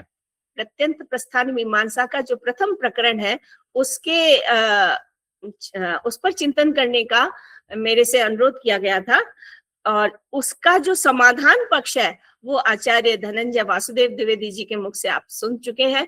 तो हम आरंभ करते हैं कि ये प्रथम प्रकरण विदेश यात्रा के संबंध में क्या आक्षेप रखता है, पूर्व पक्ष को रखता है, और समाधान जो है वो आपने अभी देखा। तो सबसे पहले जैसा कि ग्रंथ निर्माण का जो एक हमारी पद्धति है, परंपरा है कि मंगलाचरण से हम किसी बात को आरंभ करते हैं, तो इस ग्रंथ का आरंभ भी मंगलाचरण से किया है। और मंगलाचरण में अष्टमूर्ति शिव की उपासना है, शिव का वंदन है। तो कहते हैं, आत्मा भूमिर भवनम पवनः पवमान तो कब चलोगे बे? रविरित यस्य हि तनवा दुरिताद अवताद अनारतम स शिवः। वह शिव हमारी निरंतर दुरिताद, पापों से रक्षा करें, अनिष्टों से रक्षा करें, जो कैसे हैं? आत्मा रूप है, भूमि यानी पृथ्वी रूप, भुवन, पवन, पवमान, गगन और सूर्य रूप है। ऐसे शिव के ये जो तनु हैं, शरीर हैं, ये आपकी हमारी रक्षा करें। तनवो ही दुरिताद अवताद अनारतम स शिवा, वह शिव। जैसे हम अभिज्ञान शाकुंतलम के आरंभ में देखते हैं, या सृष्टि सृष्टुराध्या के रूप में अष्टमूर्ति शिव की वंदना की है, उसी प्रकार यहाँ पर शिव का वंदन किया गया है। और जो इससे ध्वनि निकल रही है, क्योंकि मैं साहित्य की विद्यार्थी हूँ, साहित्य का अध्ययन, यहाँ पर आपको साहित्य भी बहुत सुंदर दिखाई देगा। तो इस शिव स्तुति के माध्यम से, अष्टमूर्ति शिव की वंदना के माध्यम से ओझा जी ने यह भी ध्वनित किया है कि जब शिव कण कण में व्याप्त है, जब शिव भूमि से लेकर अंतरिक्ष तक और इस सृष्टि के कण कण में, जल में, भूमि में, अंतरिक्ष में, पवमान में, सूर्य में सर्वत्र उसी की व्याप्ति है, तो ऐसा कौन सा देश होगा जो उससे अस्पृश्य होगा, उसकी व्याप्ति से रहित होगा? तो ऐसा कौन सा देश है जहां यात्रा और प्रवास वर्जित हो? तो मंगलाचरण के माध्यम से ही यहाँ पर ओझा जी ने ये एक ध्वनित कर दिया है कि यात्रा के लिए, प्रवास के लिए कोई स्थान वर्ज्य नहीं होता है यदि अपने धर्म का पालन करते हुए वहां पर आप निवास कर रहे हैं या यात्रा कर रहे हैं। इसके पश्चात वो लिखते हैं कि यदि धर्म रक्षा करने वाले, कुछ इसको हम एक तरह से अनुबंध चतुष्टय भी कह सकते हैं, कि प्रत्यंत देशम व्रजताम आर्याणाम धर्म रक्षिणाम यह प्रस्थान मीमांसा धर्मा धर्मो विवेचयेत्। कि धर्म की रक्षा करने वाले जो हमारे आर्यजन हैं, उनको यदि विदेश यात्रा करना है तो वह विदेश यात्रा धर्म के अनुकूल है या धर्म के विरुद्ध है। धर्मा धर्मो, ये जो धर्म के अनुकूलता, धर्म के उसकी विरुद्धता का प्रश्न है, वो यहाँ पर विवेचना का विषय है। प्रत्यंत प्रस्थान मीमांसा नामक पुस्तक के माध्यम से उसका विचार यहाँ पर किया जा रहा है, उस पर विवेचना की जा रही है। तो इस तरह से यहाँ पर अनुबंध चतुष्टय भी आ गया है, क्योंकि अनुबंध चतुष्टय में अधिकारी, विषय, संबंध और प्रयोजन, ये 4 तत्व होते हैं। तो आर्यजन जो प्रत्यंत देश जाने के इच्छुक है, वह आर्यजन इस ग्रंथ के अधिकारी हैं। प्रत्यंत प्रस्थान मीमांसा ये इसका विषय है, और धर्माधर्म विचार इसका प्रयोजन है कि प्रत्यंत प्रस्थान धर्म सम्मत है या धर्म विरुद्ध है, ये यहाँ पर प्रयोजन है। जैसा कि हम पूर्व व्याख्यान में सुन चुके हैं कि जो देश मलेच्छ देश है, उस मलेच्छ देश के लिए प्रत्यंत देश का प्रयोग किया गया है। और यदि इसका हम शाब्दिक निर्वचन देखें तो प्रतिगतो अंतः प्रत्यंतम, यानी समाप्त हो रही है हमारी सीमाएं जहां पर। तो सीमांत या सीमा पार के जो देश हैं वो प्रत्यंत कहलाते हैं, और प्रत्यंत में प्रस्थान यानी सीमा पार के देशों में प्रस्थान या बाहर जाना किसी भी कार्यवश, वो धर्म प्रचार के लिए हो सकता है, वो वाणिज्य इत्यादि के लिए हो सकता है, तो वो प्रस्थान प्रत्यंत प्रस्थान है, और वह यहाँ पर मीमांसा का विषय है, विवेचना का विषय है। इसके पश्चात जो मैंने आपसे चर्चा की कि सवाई माधव सिंह के समय में ये प्रश्न उठा था, तो यहाँ पर यद्यपि इन्होंने सवाई माधव सिंह का उल्लेख नहीं किया है, इनका उद्देश्य नहीं है किसी राजा की स्तुति करना या किसी राजपक्ष को प्रस्तुत करना, इसलिए उन्होंने इसको सामान्य शैली में प्रस्तुत किया है कि जो त्रैवर्णिक हैं, त्रिवर्ण को मानने वाले हैं, चाहे वो बुद्धिजीवी हो, ज्ञान के पक्ष में ज्ञान का अध्ययन अध्यापन करने वाले हो, चाहे वीर क्षत्रिय योद्धा हो, चाहे वाणिज्य व्यापार इत्यादि में संलग्न रहने वाला वर्ग हो, तो त्रैवर्णिक वर्ग धर्म पूर्वक, दृढ़ता पूर्वक अपने धर्म की रक्षा करता हुआ किस प्रकार से ये कार्य करे। तो इसमें पहले वो महाराजाधिराज के विषय में कहते हैं कि अथेह कश्चित त्रैवर्णिक धर्म पक्षपाती क्षत्रिय वीरः सूर्य वंशावतंसः महाराजाधिराजः प्रत्यंत देशस्थ प्रभुवर सम्राट विशेष राज्याभिषेक महोत्सवोपलक्ष्य सत्कृत्याभिनिमंत्रितोनुलंघ्य। लंबा सा वाक्य है जिसका तात्पर्य है कि सवाई मानसिंह, जिसकी यहाँ पर सवाई माधव सिंह जिनकी यहाँ पर चर्चा है, नाम नहीं लिया गया है, वो कैसे है, वो त्रैवर्णिक धर्म की रक्षा में तत्पर रहने वाले हैं और सूर्य वंश के वो कुलभूषण हैं। ऐसे महाराजाधिराज, जयपुर राज्य के महाराजा सवाई माधव सिंह विदेश में रहने वाले, या ब्रिटेन के जो सम्राट हैं एडवर्ड सप्तम, जो उस समय भारत के सम्राट कहलाते थे, भारत भाग्य विधाता कहलाते थे, क्योंकि उस समय पराधीन भारत था, तो उनके ओर से उनको विशिष्ट राज्याभिषेक महोत्सव में सम्मिलित होने का विशेष निमंत्रण मिला था। तो राज्याभिषेक महोत्सव के उपलक्ष्य में सत्कार पूर्वक जो निमंत्रण उनको मिला, तो वहां ब्रिटिश सरकार के निमंत्रण पर अनिवार्य रूप से उसकी पालना की जानी चाहिए। उनका आदेश जो है वो अनिवार्य रूप से पालनीय है। इसे महत्वपूर्ण समझकर उन्होंने एक नवीन जहाज को एक बहुमूल्य राशि चुकाकर प्राप्त किया। समुद्री जहाज को उन्होंने बहुत, जो मार्ग था बहुत महंगा था, बहुमूल्य था। बहुमूल्य दानेन स्वायत्तीकृत्य, बहुमूल्य राशि प्रदान करके अपने अधिकार में किया, और फिर उसको वैदिक मंत्रों से अभिमंत्रित करके कुशा, गंगा जल इत्यादि से धुलवाकर उसमें वास्तु प्रतिष्ठा करवाई उन्होंने। यानी भारतीय परंपरा में कोई नवीन, आज भी हम कोई वाहन लेते हैं तो वाहन की भी पूजा करते हैं, तो उसी परंपरा की अनुपालना करते हुए उसका वास्तु शोधन किया उन्होंने, गंगा जल से उसको धुलवाया, वास्तु प्रतिष्ठा की, और उसमें विधि विधान पूर्वक जो है वो देवताओं की उपासना करके वो उसमें विराजमान हुए। तो इसीलिए कहा स्वायत्तीकृत्य वेद मंत्र अभिमंत्रिता भी अद्भि अभिनिर्णितम सकुश श्री गंग जल प्रोक्षितम वास्तु प्रतिष्ठया च प्रतिष्ठा भी देवता भी अधिष्ठितम तमारुह्य।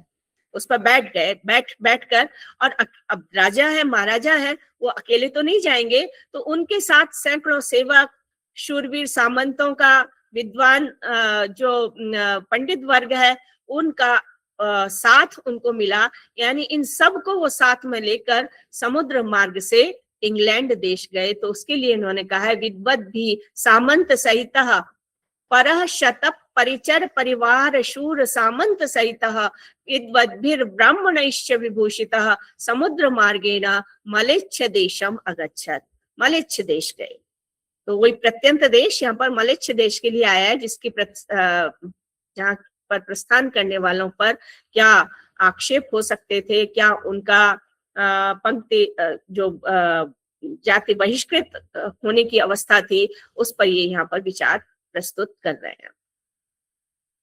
तो अपने साथ जब उन्होंने बहुत परिचर वर्ग को, सैकड़ों उनके साथ सामंत वर्ग गए थे, पंडित गए थे, और परिकर वर्ग गया था, सेवक वर्ग उनका गया था, तो उसके योग क्षेम के अनुरूप वो सारी भोज्य सामग्री इत्यादि भी अपने साथ ले गए थे, सारी स्वदेश सामग्री। वहां जब तक रहे गंगा जल के में उनका भोजन इत्यादि बनता था। तो उसके लिए यहाँ पर वो कहते हैं कि वहां साथ जाने वाले समस्त परिजनों के योग क्षेम में जो भी सामग्री अपेक्षित थी उपयोग की, वो सारी संपूर्ण सामग्री, स्वदेशी सामग्री वो साथ में ले गए।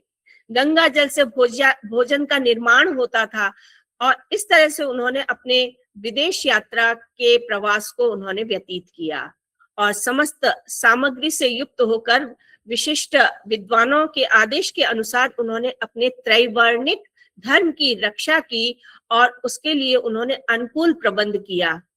और जो धर्मोचित आहार विहार है और नित्य नैमित्तिक कर्म है, उन सबको अनुष्ठान पूर्वक उन्होंने वहां रहकर किया, जिससे धर्म का लेश मात्र भी लोप वहां पर विदेश में रहते हुए नहीं हो। इस प्रकार 2-3 महीने उन्होंने व्यतीत किए, और पुनः वहां निवास करने के बाद आर्यावर्त कृतकृत्य होकर लौटे।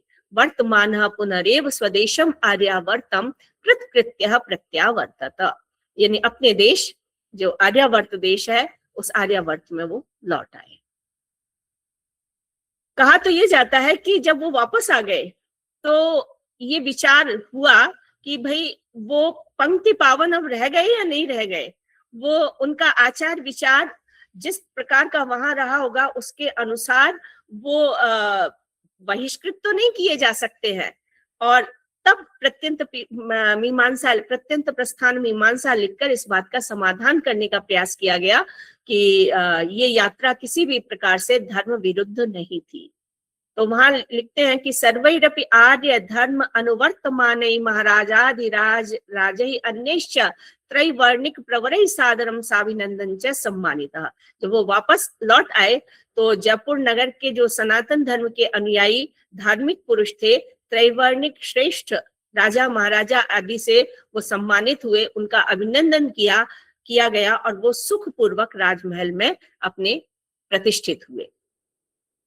तो जब कोई भी व्यक्ति विदेश जाए और उस वापस लौट के आता है, तो उस पर आक्षेप हो जाते हैं। उस समय की धर्मशास्त्रीय परंपरा में उन पर उंगली उठाई जाती थी। तो कोई भी सनातन धर्मानुयायी विदेश यात्रा करके आए तो उसको यात्रा जनित पाप या प्रायश्चित के विषय में क्या शास्त्र कह रहे हैं, धर्माधर्म के विषय में कोई संदेह उत्पन्न हो गया है तो उसका कैसे निवारण किया जाए, एतदर्थ प्रत्यंत प्रस्थान मीमांसा नाम की पुस्तक का प्रणयन किया गया। तो इसीलिए वो कहते हैं कि अन्योपि कश्चित, अन्य शब्द विचारणीय है कि ये दोनों तो भाई अपने समय के बहुत प्रतिष्ठित थे, एक राजा थे, एक राजा के सलाहकार थे, तो लेकिन अन्य व्यक्ति भी, कोई सामान्य व्यक्ति जिसका इतनी प्रतिष्ठा नहीं है, वो यदि जाता है तो उसके ऊपर भी आक्षेप हो सकते हैं। तो इसलिए अन्योपि कश्चित त्रैवर्णिकम प्रत्यंत देशम गत्वा प्रतिनिवर्तेत, कि अन्य भी कोई सज्जन सनातनी अनुयायी धर्मानुयायी विदेश यात्रा करके आए तो तस्य तथा प्रवर्तमानस्य कश्चित प्रत्यवाय गंध शास्त्र मर्यादया प्राप्नोति, तो उसके लिए विदेश यात्रा जनित पाप अथवा प्रायश्चित के विषय में शास्त्रों का क्या निर्णय है ना। तो इस विषय में धर्माधर्म के विचार में क्या जो निर्णय है, तो शास्त्र मर्यादया, शास्त्र की मर्यादा के अनुसार जो विचार प्राप्त होता है, इस जिज्ञासा के समाधान के लिए ये ग्रंथ लिखा जा रहा है।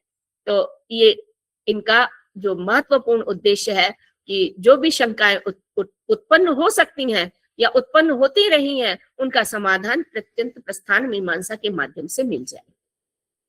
तो सबसे पहले तो आक्षेप क्या क्या हो सकते हैं, इनकी चर्चा हमने संक्षेप में पूर्व व्याख्यान में सुनी थी। तो यहाँ पर मूल रूप से पहले प्रकरण में शास्त्रों के वचनों के अनुसार क्या पूर्व पक्ष हो सकता है, उत्तर पक्ष में तो समाधान है, पूर्व पक्ष क्या हो सकता है, क्या आक्षेप हो सकते हैं। जो समुद्र यात्रा करते हैं उनको जो स्मृति इत्यादि वचन है, स्मृति वचनों से, धर्मशास्त्रीय प्रबंधों के उद्धरणों से यहाँ पर प्रस्तुत करने का प्रयास किया है, जिसका समाधान आप सुन चुके हैं। तो सबसे पहले पूर्व पक्ष के रूप में बात रखी गई है कि पूर्व पक्षी ये कहते हैं कि समुद्र द्वारा विदेश गमन करने वाले पर 3 प्रकार के घोर पाप लगते हैं, यानी उनको 3 प्रकार के घोर पापों का भागीदार बनना पड़ता है। और वो 3 दोष हैं, पहला है समुद्र यात्रा करने से उत्पन्न दोष, दूसरा है विदेश यात्रा का दोष, और तीसरा है पतित जनों के साथ संसर्ग का दोष। तत्र तावत एके प्रत्यवतिष्ठन्ते, उसमें पूर्व पक्षी इस प्रकार का अपना पक्ष रखते हैं कि समुद्र याने प्रत्यंत देशम गतवतस्त्रैवर्णिकस्य अवश्यम त्रेधा महापातक संबंध संभाव्यते। ये 3 महापातक उनकी दृष्टि में है, समुद्र यात्रा निबंधनः, प्रत्यंत देश गमन निबंधनः, पतित संसर्ग निबंधनश्च। समुद्र यात्रा करने से उत्पन्न दोष, विदेश यात्रा का दोष और पतित जनों के साथ संसर्ग का दोष। और इस विषय में जो विचार किया गया है उसमें माधवीय, काल माधव, पराशर स्मृति, निर्णय सिंधु इत्यादि बहुत से धर्मशास्त्रों के वचनों को उन्होंने प्रमाण स्वरूप उद्धृत किया है कि ये इन प्रबंधों में भी जो यात्रा की जाती है, विदेश यात्रा की जाती है, समुद्री यात्रा की जाती है, उस पर ये 3 प्रकार के दोष कहे गए हैं। तो सर्वप्रथम वो बृहन नारदीय पुराण से साक्ष्य उपस्थित करते हैं, उसका उल्लेख करते हैं कि वहां किस प्रकार से समुद्र यात्रा को दोषयुक्त कहा गया है। तो कहते हैं समुद्र यात्रा स्वीकारः कमंडल विधारणम द्विजानाम असवर्णासु कन्यासु पयमस्तथा इत्याद्युपक्रम्य इमान धर्मान कलयुगे वर्ज्यान आहुर मनीषिणः इति उपसंहृत्य। कि सर्वप्रथम समुद्र यात्रा को स्वीकार करना, पहला ही जो इसमें पद आया है वो है समुद्र यात्रा स्वीकारः, समुद्र यात्रा को स्वीकार करना, गृहस्थ का कमंडलु धारण करना, त्रैवर्णिक द्विजों का अपने से असवर्ण जाति की कन्या से विवाह करना इत्यादि का कलयुग में निषेध माना गया है। सर्वत्र निषेध नहीं है, सब प्रत्येक युग के लिए नहीं कहा है, कलयुग की दृष्टि से उन्होंने कहा कलयुगे वर्ज्यान आहु मनीषिणः, विद्वान लोग कलयुग में इसको वर्ज्य मानते हैं। इसके बाद इन्होंने हेमाद्री धर्म ग्रंथ का आदित्य पुराण का वचन उद्धृत किया है कि विधवायां प्रजोत्पत्तौ देवरस्य नियोजनम द्विजस्य अब्धौ न यातु। देखिए, अब्धौ नौ यातु, समुद्र की नौका से की गई यात्रा, तो शोधितस्यापि संग्रह इत्याद्युक्त्वा एतानि लोकगुप्त्यर्थम कलेरादौ महात्मभिः, कि विधवायां प्रजोत्पत्तौ, विधवा स्त्री में देवर इत्यादि से, देवर से नियोग के माध्यम से उत्पन्न की गई संतान, फिर द्विज का समुद्र यात्रा और नौगमन यानी नौकागमन समुद्र यात्रा के लिए, ये कलयुग में शोधन करने पर ही संग्रह करना चाहिए, अर्थात ये महापातक हैं और जब तक इनका प्रायश्चित नहीं होता तब तक ये दोष मुक्त नहीं हो सकते। तो दोष मुक्त कैसे होंगे? प्रायश्चित के माध्यम से। तो इस प्रकार कलयुग के आदि में प्राचीन विद्वान महापुरुषों ने लोक कल्याण के लिए कुछ निषिद्ध कर्मों की व्यवस्था की है, और उसमें जो अब्धौ न यातु, ये जो शब्द दिया है उसके लिए कहा है कि शोधितस्यापि संग्रह, ये शोधन किए जाने पर ही इनका पुनः ग्रहण हो सकता है, जाति में उनका आकलन फिर से पुनः किया जा सकता है। इसी तरह से आगे वो कहते हैं, संस्कार कौस्तुभ में भी इस विषय में लिखा है कि नौका के द्वारा नौ यातु, नौका के द्वारा समुद्र यात्रा करने वाले द्विज का शोधन करके भी संग्रह नहीं। आप ये देखिए, हिमाद्री तो थोड़ी उदार व्यवस्था करते हैं, लेकिन संस्कार कौस्तुभ में और जटिल व्यवस्था है कि द्विज का शोधन करने पर भी संग्रह नहीं करना चाहिए। अर्थात यदि प्रायश्चित भी कर लिया जाता है तो प्रायश्चित करने पर भी विदेश गमन से लौटने वाले द्विज का शोधन संभव नहीं हो पाता है। इसलिए कलयुग में विदेश यात्रा का सर्वथा निषेध है, क्योंकि प्रायश्चित करने पर भी बहिष्कार ही उसका उपाय बताया गया है, उसको पुनः ग्रहण उसका नहीं होता है। तो ये हमें संस्कार कौस्तुभ में इतना जटिल प्रश्न मिलता है। देखिए, यहाँ पहले मधुसूदन ओझा जी की दृष्टि है कि पूर्व पक्ष रख दिया जाए, और पूर्व पक्ष भी सामान्य नहीं है, पूर्व पक्ष भी शास्त्र सम्मत विधि से रखा जा रहा है कि शास्त्रीय वचन प्रमाण के रूप में मिलते हैं कि नौका से की गई यात्रा, समुद्र इत्यादि की यात्रा किस प्रकार से ग्राह्य अग्राह्य हो सकती है। तो हिमाद्री का तो इतना ही कथन था कि शोधन हो जाए तो ग्रहण किया जा सकता है, वापस वो जाति ग्रहण हो जाता है, उसका अपने समाज में उसको स्वीकार कर लिया जाता है। लेकिन यदि हम संस्कार कौस्तुभ की बात करें तो संस्कार कौस्तुभ स्पष्ट रूप से प्रायश्चित करने पर भी उसको संग्रहणीय नहीं मानता है। भगवान मनुरप्याह, भगवान मनु ने भी कहा है, मनु का भी यहाँ पर इन्होंने संदर्भ दे दिया है। अगार दाही गरदह कुंडाशी सोम विक्रयी समुद्रयायी बंदी च तैलिकः कूटकारकः एतान विगर्हित आचरान अपांगतेयान द्विजाधमान द्विजाति प्रवरो विद्वान उभयत्र विवर्जयेत्। उनका कहने का तात्पर्य है कि घरों में आग लगाने वाला, अगार दाही, कोई किसी के घर में आग लगा देता है, वो गरदह जो जहर दे देता है, विष दे देता है किसी को, कुंडाशी जो जारक पुरुष के साथ भोजन करता है, सोम विक्रयी जो सोम रस का विक्रय करता है, इसी तरह से समुद्रयायी समुद्र यात्रा करने वाला जल यात्री, विष तेल बनाने वाला, विष युक्त वस्तु बनाने वाला, ये सभी निंदनीय कर्म है और ऐसे करने वाले द्विजों को जाति बहिष्कृत कर दिया जाता है और फिर इनको श्रौत स्मार्ट कर्मों में सम्मिलित न किया जाए। तो इस तरह से यहाँ पर केवल समुद्र यात्रा की ही बात नहीं की है, समाज का किसी भी प्रकार से अनिष्ट करने वाले, जैसे किसी का घर जला देना, किसी को जहर दे देना, किसी को विष तेल इत्यादि जो वस्तु इत्यादि निर्माण करना, तो इनको वो जाति बहिष्कृत मानते हैं, क्योंकि इनसे कभी भी अनिष्ट की आशंका बनी रहती है।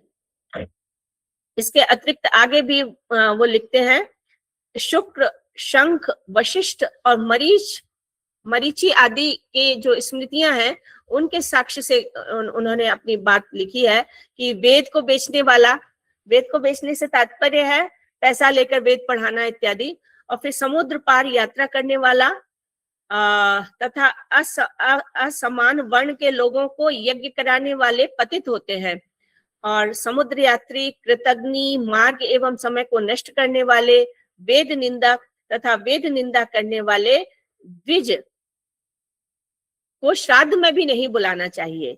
और पाराशर का वचन है कि समुद्र यात्रा करना ब्राह्मण के लिए शोभादायक नहीं है। यदि अज्ञानवश समुद्र यात्रा करनी भी पड़ जाए तो पुनः संस्कार करना चाहिए। इस तरह पाराशर ऋषि ने पुनः प्रायश्चित के माध्यम से संस्कार करने के बाद उसको ग्रहण करने की बात लिखी है। तो पाराशर, इसके आगे फिर माधवीय स्मृति इत्यादि का वचन हमें यहाँ पर मिलता है। माधवीय स्मृति का वचन मिलता है, तो वहां पर भी प्रकारांतर से यही बात आई है। उसमें जो जो चीजें वर्ज्य कही गई हैं उनमें समुद्र यात्रा अवश्य उसमें स्थान पाती है। तो इसलिए जैसे बौधायन का वचन है कि समुद्र यात्रा, ब्राह्मण का धन लेना, भूमि विवाद, झूठ बोलना, सब प्रकार के व्यापार करना, शूद्र का सेवन करना, और इस प्रकार का मनुष्य जो है, मतलब सब प्रकार के व्यापार करना, ये इनसे मनुष्य पतित हो जाता है। और आगे प्रायश्चित के विषय में वो कहते हैं कि दिन के चौथे प्रहर में भोजन करे, 3 बार जलपान करे, जगह जगह भ्रमण करता रहे। इस प्रकार जब वो 3 वर्ष तक व्यवहार करता है तो उपयुक्त पापों से उसको मुक्ति मिलती है। तो इसमें सबसे पहला स्थान उन्होंने समुद्र यान गमनम ब्राह्मणस्य न संशयते, इस प्रकार की पंक्ति लिखी है, और उसको उन्होंने प्रत्यवाय का कारण माना है। तो यदि हम देखते हैं तो यहाँ पर हमारा जो है प्रथम प्रकरण समाप्त हो जाता है। तो प्रथम प्रकरण का जो निष्कर्ष है वो ये है कि 3 परिस्थितियों में जो है वो समुद्र यात्रा को उन्होंने दोषयुक्त माना है। कि समुद्र यात्रा करने से दोष उत्पन्न होता है, विदेश यात्रा का दोष लगता है, और पतित जनों का संसर्ग वहां होता है। तो इसलिए समुद्र यात्रा पूर्व पक्ष की दृष्टि से यहाँ पर वर्ज्य है। हमें बार बार मैं ये बात को कहना चाह रही हूँ कि ये सिद्धांत पक्ष नहीं है, ये पूर्व पक्ष है। और उसके बाद सिद्धांत पक्ष हमने अभी सुना था कि उस आधार पर यदि मैं निष्कर्ष निकालूं, जो सिद्धांत पक्ष निकलता है वो ये है कि यदि ऐसी समुद्र यात्रा की जा रही है जिसके माध्यम से लोक कल्याण संभव है, और यात्रा में व्यक्ति अपने धर्म का निर्वाह सम्यक प्रकार से कर पा रहा है, जैसा कि माधव सिंह कर पाए थे, तो इस प्रकार की यात्रा वर्ज्य ही नहीं अपितु अवश्य मेव स्वीकरणीय हो सकती है, क्योंकि ये लोक कल्याण इसके मूल में है, स्वधर्म का निर्वाह इसके मूल में है। यदि ये कार्य संभव हो पाते हैं तो विदेश यात्रा करने में कोई हानि नहीं है। इस प्रकार से मधुसूदन ओझा जी ने एक प्रगतिशील विचार यहाँ पर रखा, और जो पारंपरिक पंडित केवल विविध प्रकार की स्मृतियों को संदर्भित करते हुए कि मनु ने मना किया है या पराशर ने मना किया है, उनके वचन इस प्रकार से मिलते हैं कि समुद्र यात्रा नहीं करनी चाहिए, उसको उन्होंने वेद सम्मत बनाते हुए कि वेद में तो कहीं नहीं कहा है कि यात्रा नहीं करनी चाहिए, यात्रा का कहीं निषेध नहीं है। तो यदि वो वेद विरुद्ध नहीं है, और वेदो अखिलो धर्म मूलम, और वेद समस्त धर्म का मूल है, तो इस प्रकार के विचार की समय के अनुसार नई व्याख्या होनी चाहिए, नई दृष्टि से उस पर विचार होना चाहिए, क्योंकि स्मृतियां तो काल काल के अनुसार परिवर्तित होती रहती हैं। इसीलिए हमें इतनी सारी स्मृतियां मिलती हैं। वेद हमें वही मिलते हैं जो हमेशा से थे, लेकिन स्मृतियां समय के अनुसार लिखी गई हैं, तो उनमें उनकी दृष्टि से उनकी नवीन व्याख्या संभव है। तो ये विचार कि यदि लोक कल्याण है और स्वधर्म का निर्वाह हो रहा है तो विदेश यात्रा वर्जनीय नहीं है, स्तवनीय है, संस्तवनीय है। इसी के साथ मैं अपने वाणी को विराम देती हूँ, और मुझे यहाँ पर जो प्रत्यंत प्रस्थान मीमांसा का प्रथम प्रकरण दिया गया था, मैंने केवल उतना ही विषय यहाँ पर रखने का प्रयास किया है, और ये अवसर मुझे प्रदान किया शंकर शिक्षा यतन ने, इसके लिए मैं उसका हृदय से आभार व्यक्त करती हूँ। बहुत बहुत धन्यवाद। बहुत बहुत आभार मैडम, आपने अपने वैदुष्यपूर्ण व्याख्यान से इस कार्यशाला के गौरव को बढ़ाया है, और आपने इस ग्रंथ के समुद्र यात्रा संबंधी जो पूर्व पक्ष है उस पर अपना विचार प्रस्तुत किया। उत्तर पक्ष का विवेचन आदरणीय द्विवेदी जी ने किया था। अब समय है अध्यक्षीय उद्बोधन का। मैं आदरणीय सर से निवेदन करता हूँ, अपने अध्यक्षीय उद्बोधन से हमें उत्कृत करने की कृपा करें। आदरणीय सर। यां मेधां देवगणाः पितरश्च उपासते तया मामद्य मेधया अग्नि मेधाविनं कुरु। परमादरणीय संस्कृत शास्त्र की मर्मज्ञा आदरणीय प्रोफेसर मीरा द्विवेदी जी, आप दिल्ली विश्वविद्यालय की आचार्य हैं और संस्कृत काव्य शास्त्र की मूर्धन्य विश्व प्रतिष्ठित आचार्य हैं। आज के द्वितीय वक्ता आदरणीय डॉक्टर धनंजय वासुदेव द्विवेदी जी हैं, जो श्यामा प्रसाद मुखर्जी विश्वविद्यालय रांची में कुल सचिव का भी दायित्व निभा रहे हैं और आप वहाँ संस्कृत विभाग के आचार्य हैं। आज का विषय बहुत ही महत्वपूर्ण रहा। हम लोगों ने सोचा था कि एक कार्यशाला करनी चाहिए, हर 2 महीने में एक कार्यशाला का आयोजन संभव। इस महीने में हम लोगों ने सोचा कि एक कार्यशाला की जाए। कार्यशाला का विषय रखा जाए प्रत्यंत प्रस्थान मीमांसा, जो ओझा जी के द्वारा प्रणीत ग्रंथ है। और इस पर हम लोगों ने 2025 में एक विशिष्ट व्याख्यान भी आयोजित किया था श्री लाल बहादुर राष्ट्रीय संस्कृत विश्वविद्यालय में। व्यापक स्तर पर यह व्याख्यान हुआ था और प्रोफेसर राधा वल्लभ त्रिपाठी जी का इस पर विमर्श हुआ था, उनका व्याख्यान हुआ था।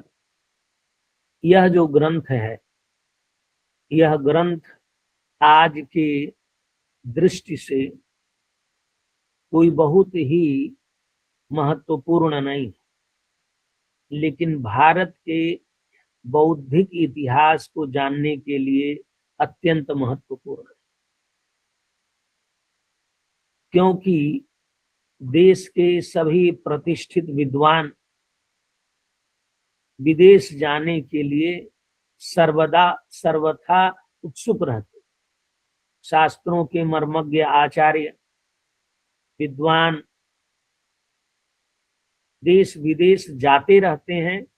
जो जितना विदेश जाता है वह उतना बड़ा विद्वान कहलाता है। तो इस दृष्टि से यह विषय आज बहुत प्रासंगिक नहीं, लेकिन ऐतिह्य की दृष्टि से, चिंतन परंपरा की दृष्टि से कि भारत में क्या यही चिंतन था कि विदेश यात्रा वर्जित है। आज भी कुछ लोग कह देते हैं कि विदेश यात्रा वर्जित है। मुझे बौधायन धर्म सूत्र, जो बहुत ही अत्यंत प्राचीन माना जाता है, जिसमें बौधायन ने लिखा 5 बातें हैं जो उत्तर और दक्षिण में भेद है। तथुत्तरतः दक्षिणतः समुद्र संयानम सीधुपानम, ऐसे करके 5 विषय रखे।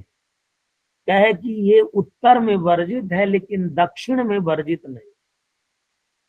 उत्तर के लोग कहते हैं कि समुद्र यात्रा नहीं करनी चाहिए, लेकिन दक्षिण के लोग कहते हैं कि समुद्र यात्रा में कोई दोष नहीं। ये बौधायन धर्म सूत्र में चर्चा हो रही। वहीं पर एक पक्ष आता है, जैसे मातुली कन्या का विवाह दक्षिण में वर्जित नहीं है लेकिन उत्तर में वर्जित है। तो वहां लिखा है क्या, यदि जो उत्तर में वर्जित है वह उत्तर वाला व्यक्ति दक्षिण में आ जाए तो दक्षिण में वो सब उसके लिए स्वीकृत हो जाएगा। तो उन्होंने कहा नहीं, दक्षिण के जो नियम है वो दक्षिण के लोगों के लिए है। उत्तर वाला आके दक्षिण में रह जाए, इससे उसके लिए ये नियम शिथिल नहीं हो। वहां पर इस पर चर्चा है। और समुद्र संयान की बात है तो समुद्र यात्रा का वहां वर्णन है। दूसरा, हमारे देश में बहुत सारे व्यावसायिक लोग देश देशांतर में जाते थे, जिसकी चर्चा गौतम धर्म सूत्र में लिखा है कि यदि आप ऋण देते हैं और सामुद्रिक माने समुद्र यात्रा करके बिजनेस करने कोई जाता है और एक जंगल में जा करके बिजनेस करता है, वो आता, उसके लिए यदि ऋण लिया है तो कितना ब्याज बढ़ाना चाहिए। तो हाँ, उन्होंने 20% का ब्याज दिया है कि जो लोग समुद्र यात्रा करके दूर देशों में जा करके व्यवसाय करते हैं तो उनको 20%, 100 रुपया पर 20% का ब्याज लगेगा। तो उन्होंने कहा भाई इतना ब्याज क्यों, जब 2, 3, 4% ही ब्याज है अधिकतम, तो यहाँ इतना ब्याज क्यों। तो उन्होंने कहा कि जो समुद्र यात्रा करके व्यवसाय करने जाते हैं वह अधिक धन की प्राप्ति के दृष्टि से जाते हैं। तो जब अधिक धन कमाएंगे और जिससे जिससे लोन लेकर के जाते हैं तो उसका लाभ लोन देने वाले को भी मिलना चाहिए, इसलिए अधिक रेट पर उनको ऋण देना चाहिए। दूसरा कारण ये है कि यदि समुद्र यात्रा में गए व्यवसाय करने और नौका डूब गई तो वह व्यक्ति पुनः वापस तो आएगा नहीं, तो मूल धन की हानि भी है। तो बहुत रिस्क है इस तरह के लोन देने में। तो इस तरह के लोन पर ब्याज अधिक लगना चाहिए। कहने का तात्पर्य है कि हमारे जो अत्यंत प्राचीन धर्म सूत्र हैं, गौतम है, बौधायन है, आपस्तंभ है, इन धर्म सूत्रों में भी ये चर्चा है। पंचतंत्र है, इन सब ग्रंथों में समुद्र यात्रा की चर्चा है।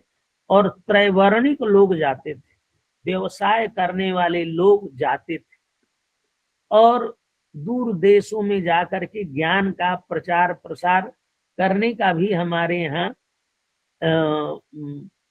प्रमाण उपलब्ध है। दूसरी बात, विष्णु पुराण का पहला अंश और पहला चैप्टर, वहां स्वयंभू मनु की चर्चा है। और स्वयंभू मनु के 10 पुत्र थे। 10 पुत्रों में से 3 पुत्रों को राज कार्य में कोई रुचि नहीं थी, योग परायण थे। 7 पुत्र जो राज कार्य में रुचि रखते थे तो उनको एक एक द्वीप दिया। स्वयंभू मनु ने एक द्वीप दिया, जैसे आग्निध्र को जम्बू द्वीप दिया। ये सब समुद्रांतरिता द्वीपा, इस समुद्रों से अलग किए जा रहे वाले द्वीप थे। और सब द्वीपों पर यहाँ के लोग गए, अपना अपना साजो सामान सज्जा और लोगों को लेकर के अलग अलग द्वीपों पर स्वयंभू मनु के पुत्र गए। तो यदि समुद्र यात्रा वर्जन रहता तो नहीं जाता। दूसरा, भारतवर्ष की जो सीमा थी, भारतवर्ष के 9 खंड थे, 9 भेदान निशाम, भारतस्यास्य वर्षस्य 9 भेदान निशामय, 9 भेद।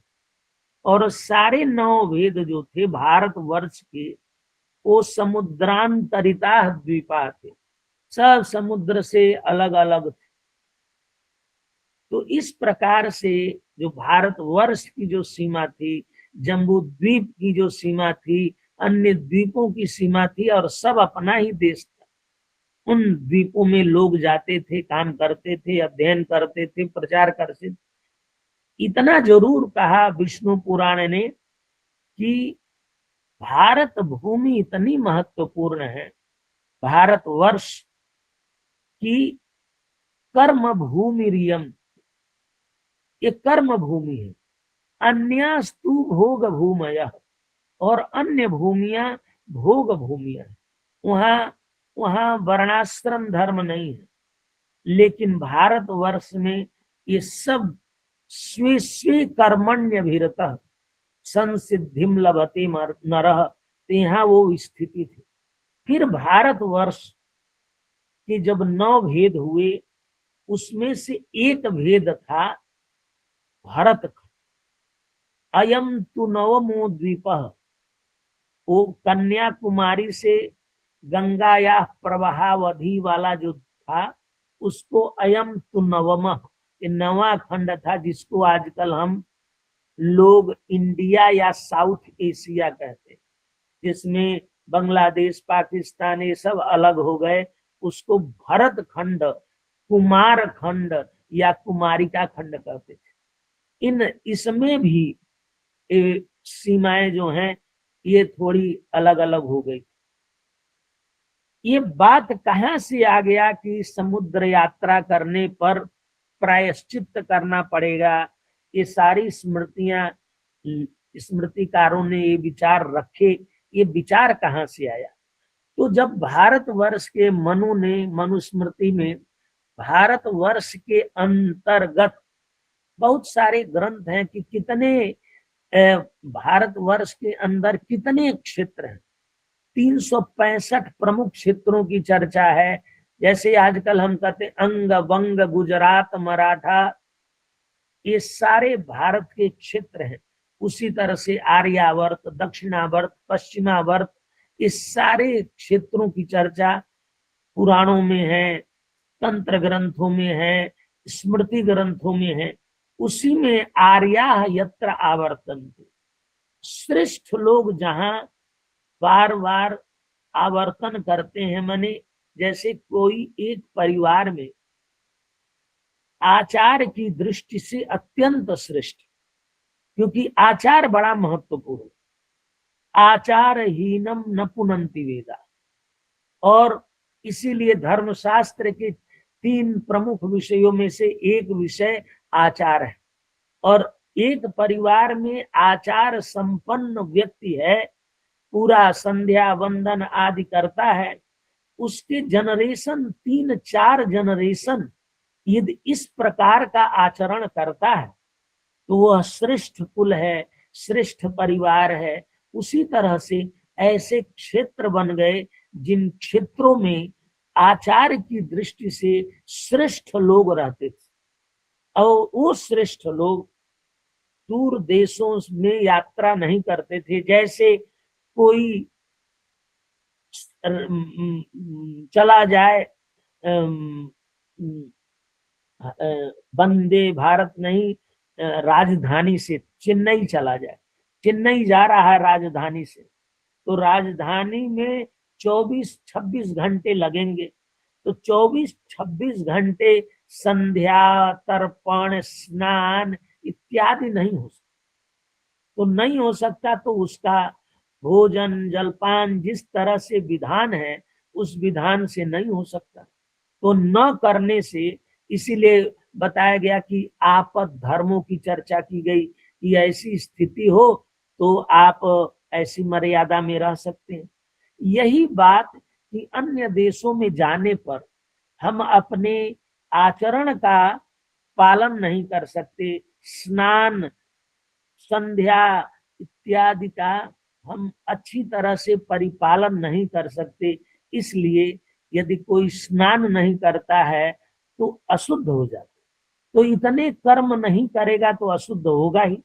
इस दृष्टि से लोग कहते थे कि वहां जाने का हम कहीं यात्रा नहीं करते हैं।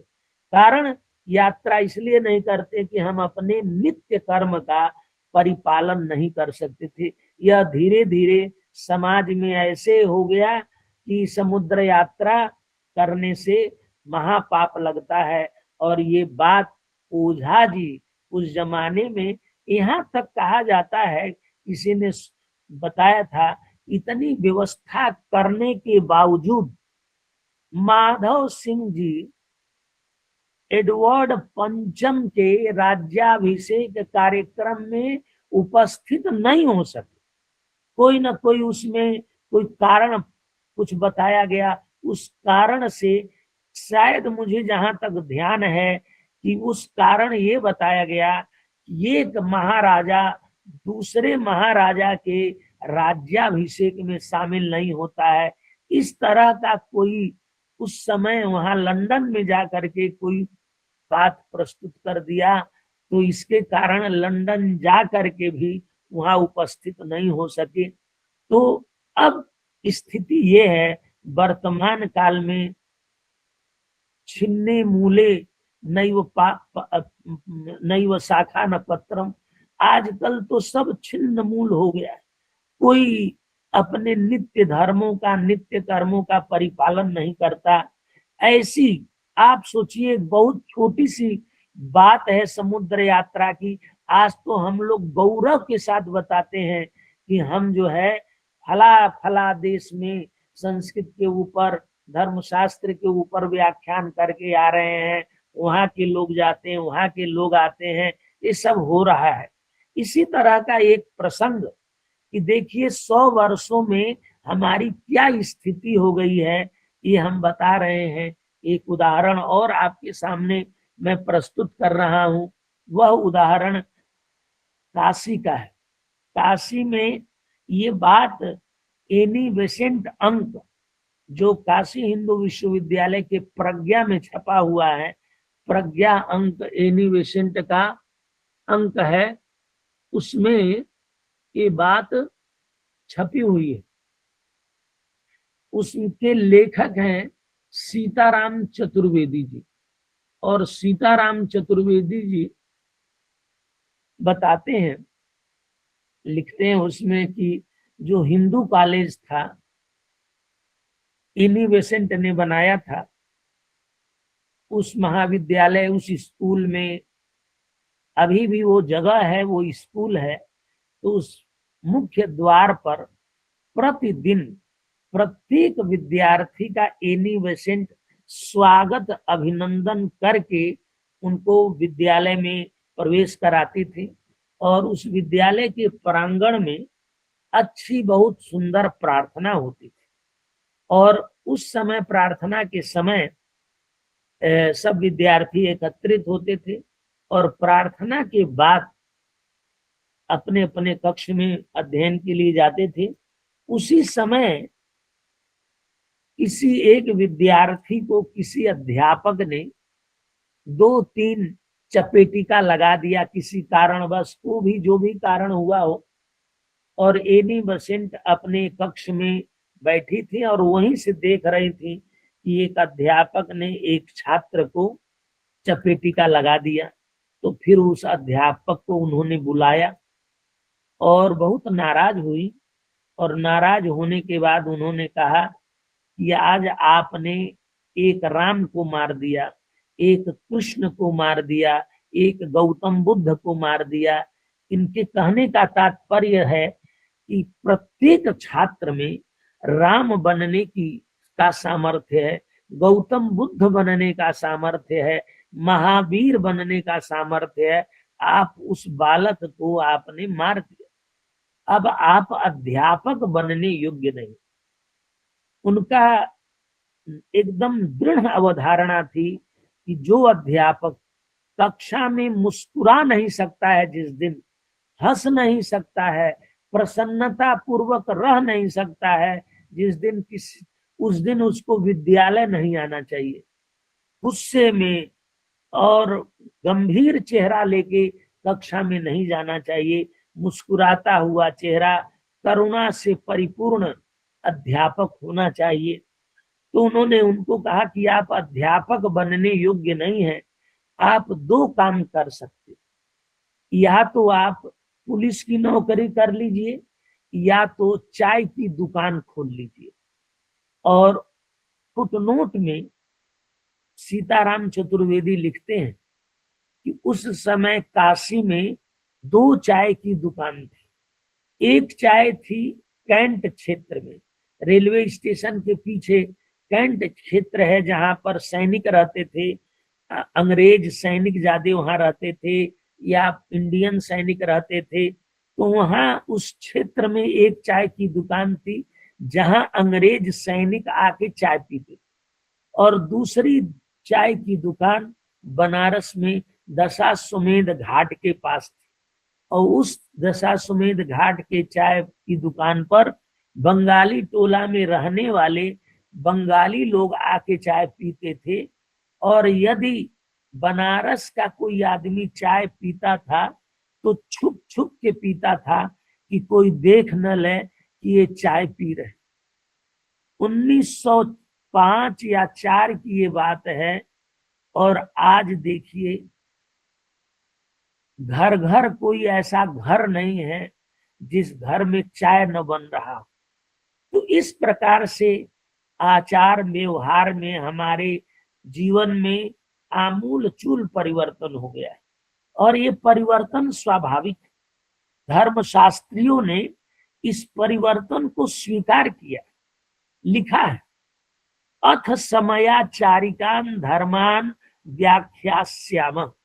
ये आपस्तंभ धर्म सूत्र का पहला सूत्र है, अथ समयाचारिकान धर्मान व्याख्यास्याम। तो वहां पूछा गया, टीकाकार ने कहा कि समयाचारिक किसे कहते हैं?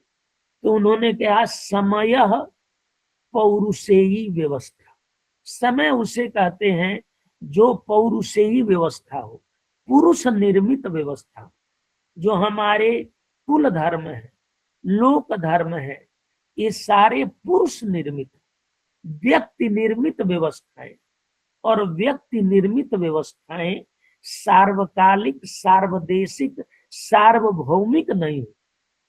ये किसी क्षेत्र में चलती हैं, किसी क्षेत्र में नहीं चलती हैं, कभी चलती हैं, कभी नहीं चलती हैं, कभी बदल जाती हैं, क्योंकि समय समय पर धर्मशास्त्रकारों ने नई नई व्यवस्थाएं दी हैं।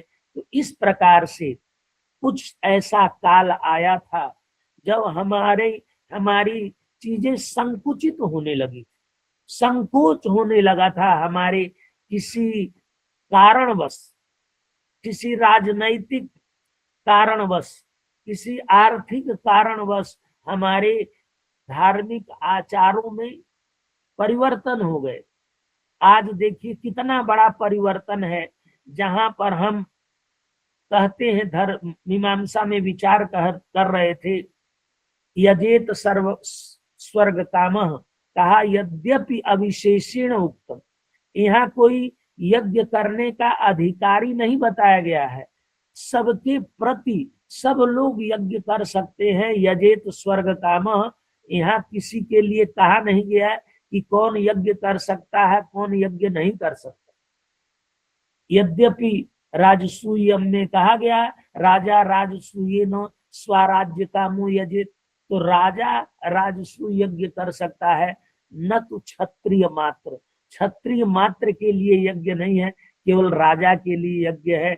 ये अधिकारित्व तो वहां निर्धारित किया गया, लेकिन यजेत स्वर्ग कामः में तो अधिकारित्व तो नहीं है। तो यहाँ कैसे? तो इन्होंने कहा कि अध्ययन जो किया है उसी के प्रति ये विद्या, क्योंकि वही यज्ञ कर सकता है, वही मंत्र पढ़ सकता है, वही निर्देश समझ सकता है। तो वेद पढ़ा हुआ एक व्यक्ति ही यज्ञ कर सकता है। अब आज देखिए, धार्मिक से एक धार्मिक लोग व्यक्ति हैं जो हाथ जोड़ के बैठे हुए हैं, और मंत्र कोई दूसरा पढ़ रहा है, यज्ञ कोई दूसरा कर रहा है, केवल हम हाथ जोड़ के बैठे हैं। इस तरह का यज्ञ विधान न किसी श्रौत सूत्र में लिखा है, न किसी धर्म सूत्र में लिखा है कि यजमान तूष्णिम हाथ जोड़ के बैठा रहेगा। एक से पढ़े लिखे योग्य भारतीय जनता की शिक्षा संस्कृत बिना अधूरी है, इसीलिए संस्कृत की शिक्षा सबके लिए जरूरी है। यदि हम अपना धार्मिक आचार विचार करना चाहते हैं तो भी संस्कृत का ज्ञान होना चाहिए था। आप सोचिए, उस जमाने में उनको यज्ञ करने का अधिकार नहीं था जो वेद न पढ़ा। अब आज तो बिना वेद पढ़े लोग यज्ञ कर रहे हैं। ये किस धर्म शास्त्र में लिखा हुआ है? इसलिए समय के अनुसार, काल के अनुसार चीजें बदलती रही हैं, बदल रही हैं, और धर्मशास्त्र और आचार व्यवस्था में हमारे धर्मशास्त्रियों ने लोक को देखकर लोक के अनुसार उसमें परिवर्तन करते रहते हैं। यद्यपि स्वाध्यायोध्येतव्य, सबको स्ववेद शाखाया गुरुमुखोच्चारणानुच्चारण पूर्वक अध्ययन करना चाहिए, लेकिन हम लोग वेद से दूर चले जा रहे हैं। वैदिक अध्ययन नहीं, वैदिक कर्मकांड नहीं, अपने आचार विचार नहीं, ऐसी आचार विचार से हमारा जो समाज रहित होते जा रहा है। तो हम मनु की स्मृति की के श्लोक का क्या करेंगे? एतद् देश प्रसूतस्य सकाशादग्रजन्मनः स्वम स्वम चरित्रम शिक्षेरन पृथिव्या सर्व मानवा। ये सारे आदर्श पुनः प्रतिष्ठापित हो, पुनः हमारे भारतवर्ष में यह पुनः यह व्यवस्था बने। सब लोग अपने अपने नियत कर्मों को करें। नियतम कुरु कर्मत्वम कर्मज्यायो ह्यकर्मणः। इन सब व्यवस्थाओं को ध्यान में रख करके ओझा जी ने विस्तार से पूर्व पक्ष और उत्तर पक्ष की चर्चा की है। सारे स्मृति वचनों को उठाया भी है और उनका समाधान भी किया है कि इन विषयों को कलिवर्ज्य, ये कलयुग में इनकी वर्जना है, ये नहीं करना चाहिए। अब तो रोज कलिवर्ज्य बहुत सारे विषय आते हैं। धर्मशास्त्र विष्णु पुराण का जो छठा अंश है, उस छठे अंश में कलि धर्म का वर्णन विस्तार से किया गया। हर पुराणकारों ने कलि धर्म कलिवर्ज विषयों का वर्णन किया है। आज पुनः यह आवश्यकता है। आधुनिक काल में अनेक धर्मशास्त्रियों ने अनेक ग्रंथ लिखे हैं और उनको ध्यान में रख करके हमें इन विषयों का अध्ययन अध्यापन करना चाहिए और अपने भारतीय समाज को, एक हमारे भारतीय समाज का जो आदर्श है, जो आचार प्रधान हमारा जो देश है, उस आचार की पुनः प्रतिष्ठा हो, पुनः भारतीयता प्रतिष्ठित हो, पुनः भारतीयता की ओर हम लोग चलें। इन सब विषयों को ध्यान में रख करके इस विषय पर हम लोग 7 दिन तक समग्रता से विचार करेंगे कि किस प्रकार से महत्वपूर्ण विषयों को धर्मशास्त्रियों ने विचार किया है। यह उसी में से एक अत्यंत महत्वपूर्ण समुद्र यात्रा का था, जो वर्जित नहीं था, वर्जित जैसा हो गया था। इसलिए उन विषयों को हम समझेंगे और इस पर विचार करेंगे।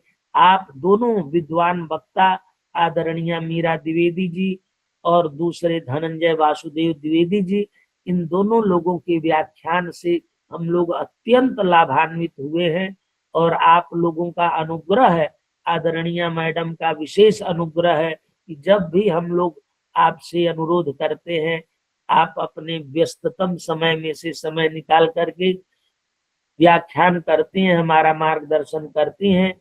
उनके प्रति मैं अत्यंत कृतज्ञता व्यक्त करता हूँ। अभी मैं आपके शायद ससुर जी की ही किताब लिखी हुई है, ऋग वैदिक भूगोल, फेसबुक पर मैं पढ़ रहा था और जी उन्हीं की है।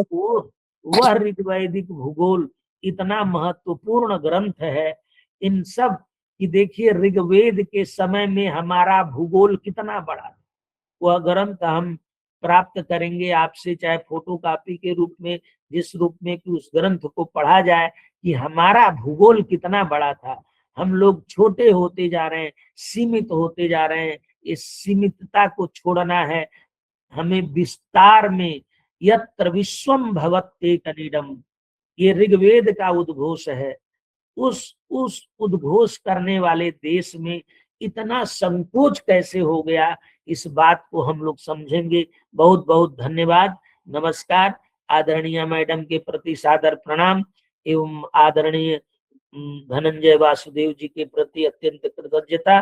बहुत बहुत धन्यवाद, नमस्कार। और इतने हमारे सुधी श्रोता वृंद जुड़े हुए हैं और नियमित जुड़ते रहते हैं, आगे भी पूरे सप्ताह जुड़े रहेंगे। इन लोगों के प्रति भी मैं अत्यंत कृतज्ञता व्यक्त करता हूँ। बहुत बहुत धन्यवाद। नमस्कार। बहुत बहुत आभार सर। आपने इस कार्यशाला के प्रथम दिवस की कार्यशाला के विषय वस्तु को उद्घाटित किया। अनेक पक्षों को आपने उद्घाटित किया है। ग्रंथ की उपादेयता पर आपने विशेष आग्रह किया है कि वर्तमान समय में यह उपयोगी न होते हुए भी इतिहास के दृष्टि से यह अत्यंत उपयोगी है। मैं आपके प्रति धन्यवाद ज्ञापित करता हूं। आज वक्ता के रूप में हमारे मध्य विराजमान आदरणीय मैडम है। मैडम के प्रति आदरणीय वासुदेव धनंजय द्विवेदी जी के प्रति और इस पटल पर उपस्थित सभी विद्वजनों का आदरणीय गुप्ता सर जी है, आपका भी मैं धन्यवाद ज्ञापित करता हूँ। अनेक विद्वान उपाध्याय सर हैं, हरीश मैडम है, सभी के प्रति मैं धन्यवाद ज्ञापित करता हूँ। इसी तरह हम लोग 7 दिन तक मिलते रहेंगे आप लोगों से। आप लोगों के स्नेह से ही यह कार्यशाला गौरव को प्राप्त कर रहा है। अब समय है शांति पाठ से। ओम सर्वे भवन्तु सुखिनः, सर्वे सन्तु निरामया, सर्वे भद्राणि पश्यन्तु, मा कश्चित् दुःखात् भवेत्। हरि ओम शांति शांति भव।